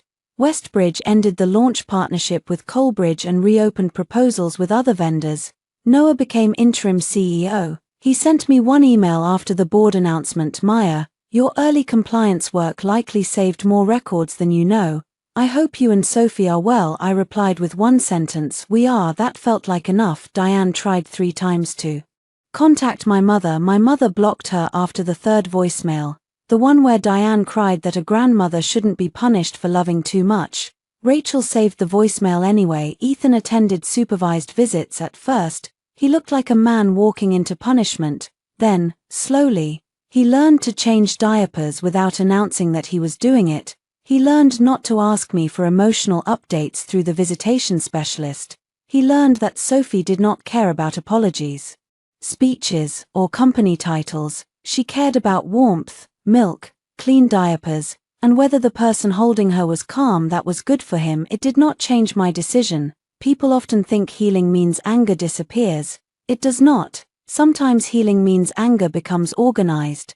It stops living in your throat and moves into your calendar, your passwords, your legal documents, your bank accounts, your front door lock. I built a life out of small corrections. I changed my mailing address. I opened a new savings account for Sophie. I returned to consulting part-time, starting with a women-led health tech nonprofit that needed compliance review and did not require me to smile at investors over dinner. I sold the marital house as part of the temporary financial agreement. Ethan wanted to keep it. I said he could buy out my share at market value. He could not after repaying the company and losing his CEO salary. The sale sign went up in March. I drove past once, only once. The sage green nursery curtains were visible from the street. For a moment, I saw the life I thought would happen there. Midnight feedings, Ethan barefoot in the hallway, Diane visiting too often but manageable, Lena nowhere. A grief rose in me that had no enemy. I let it, then I drove away. The final divorce mediation happened in April. Rachel and I sat on one side of a long table, Ethan and Marcus sat on the other. He looked older, not ruined, not redeemed, just older. The terms were clean, shared legal custody phased in only after parenting classes and consistent supervised visitation, primary physical custody with me, structured visitation, no contact between Sophie and romantic partners for a set period unless mutually agreed or court approved, marital assets divided, my inheritance confirmed separate, company-related claims excluded from marital settlement and handled separately, mutual non-disparagement, with exceptions for truthful legal, medical, therapeutic, and compliance disclosures. Ethan read the document twice, then he looked at me. "Are you happy?" he asked. Marcus closed his eyes like a man watching a client step into traffic. Rachel said, "Don't answer that." But I did. "No." Ethan looked startled. "I'm not happy this happened." I said, "I'm not happy Sophie's first story includes court orders. I'm not happy I have to calculate trust like a medication dose." His eyes lowered. "But I am free," I said, "and that is better than pretending." He swallowed. "I never slept with Lena," he said. The sentence arrived months late and empty. I looked at him for a long time. "You still chose her?" His mouth trembled. He nodded once. Maybe that was the first honest nod of our marriage. He signed. I signed. There was no thunder, no music, no judge banging a gavel, just pens moving over paper and a notary checking IDs. That is how a marriage ended. Not with one betrayal, but with the last signature that stopped requiring me to survive it as a wife. After mediation, Ethan followed me into the hallway. Rachel stayed close but did not interrupt. "Maya," he said. I turned. "I know asking forgiveness is unfair." "Yes, I'm asking anyway, not for reconciliation, just," he struggled, "just because I need you to know I understand more now." I waited. He said, "I thought your love was permanent, like infrastructure, like something I could use badly and still come home to." The accuracy hurt. "I know," I said, "I'm ashamed." "Good." He flinched, then nodded. "I deserve that." "No, I mean good. Shame can become useful if you stop trying to hand it back to the person you hurt." He looked at me carefully. "Do you hate me?" I thought about it. The answer mattered less than it once would have. "No," I said, "I don't live there anymore." His eyes filled. I did not comfort him. That was one of my final freedoms. Outside, spring had begun badly. Cold wind, weak sun, trees still mostly bare. Rachel walked me to my car. "You okay?" she asked. "Yes." "For real?" "No." She smiled. "That's more believable." I laughed. It surprised me. The sound felt rusty but mine. At home, my mother had Sophie on a blanket in the living room. Sophie was waving one fist at absolutely nothing, furious and delighted by the air. "She missed you," my mother said. "She's 6 weeks old. She has excellent taste." I picked Sophie up. She smelled like milk and baby shampoo. Her head fit under my chin. "It's done," I whispered. She sneezed. I chose to take that as approval. That evening, after my mother left, I sat by the window with Sophie asleep on my chest and opened the co-parenting app. There was a message from Ethan. "Thank you for allowing today's visit to continue next week. I will be there at 10 a.m. I enrolled in the parenting class. I will follow the order." I read it twice, then I answered. Confirmed. Nothing more. No warmth he could mistake for a door. No cruelty that kept me tied to the fight. Just confirmed. After I put Sophie down, I opened the small zip pocket of the purse I had carried to the hospital. The wedding ring was still there. For weeks, I had not touched it. Now I poured it into my palm. It looked smaller than I remembered. A simple gold band with a narrow diamond, chosen when Ethan said big rings were for people who needed strangers to believe in their marriage. I almost smiled at that. I took out a padded envelope and placed the ring inside.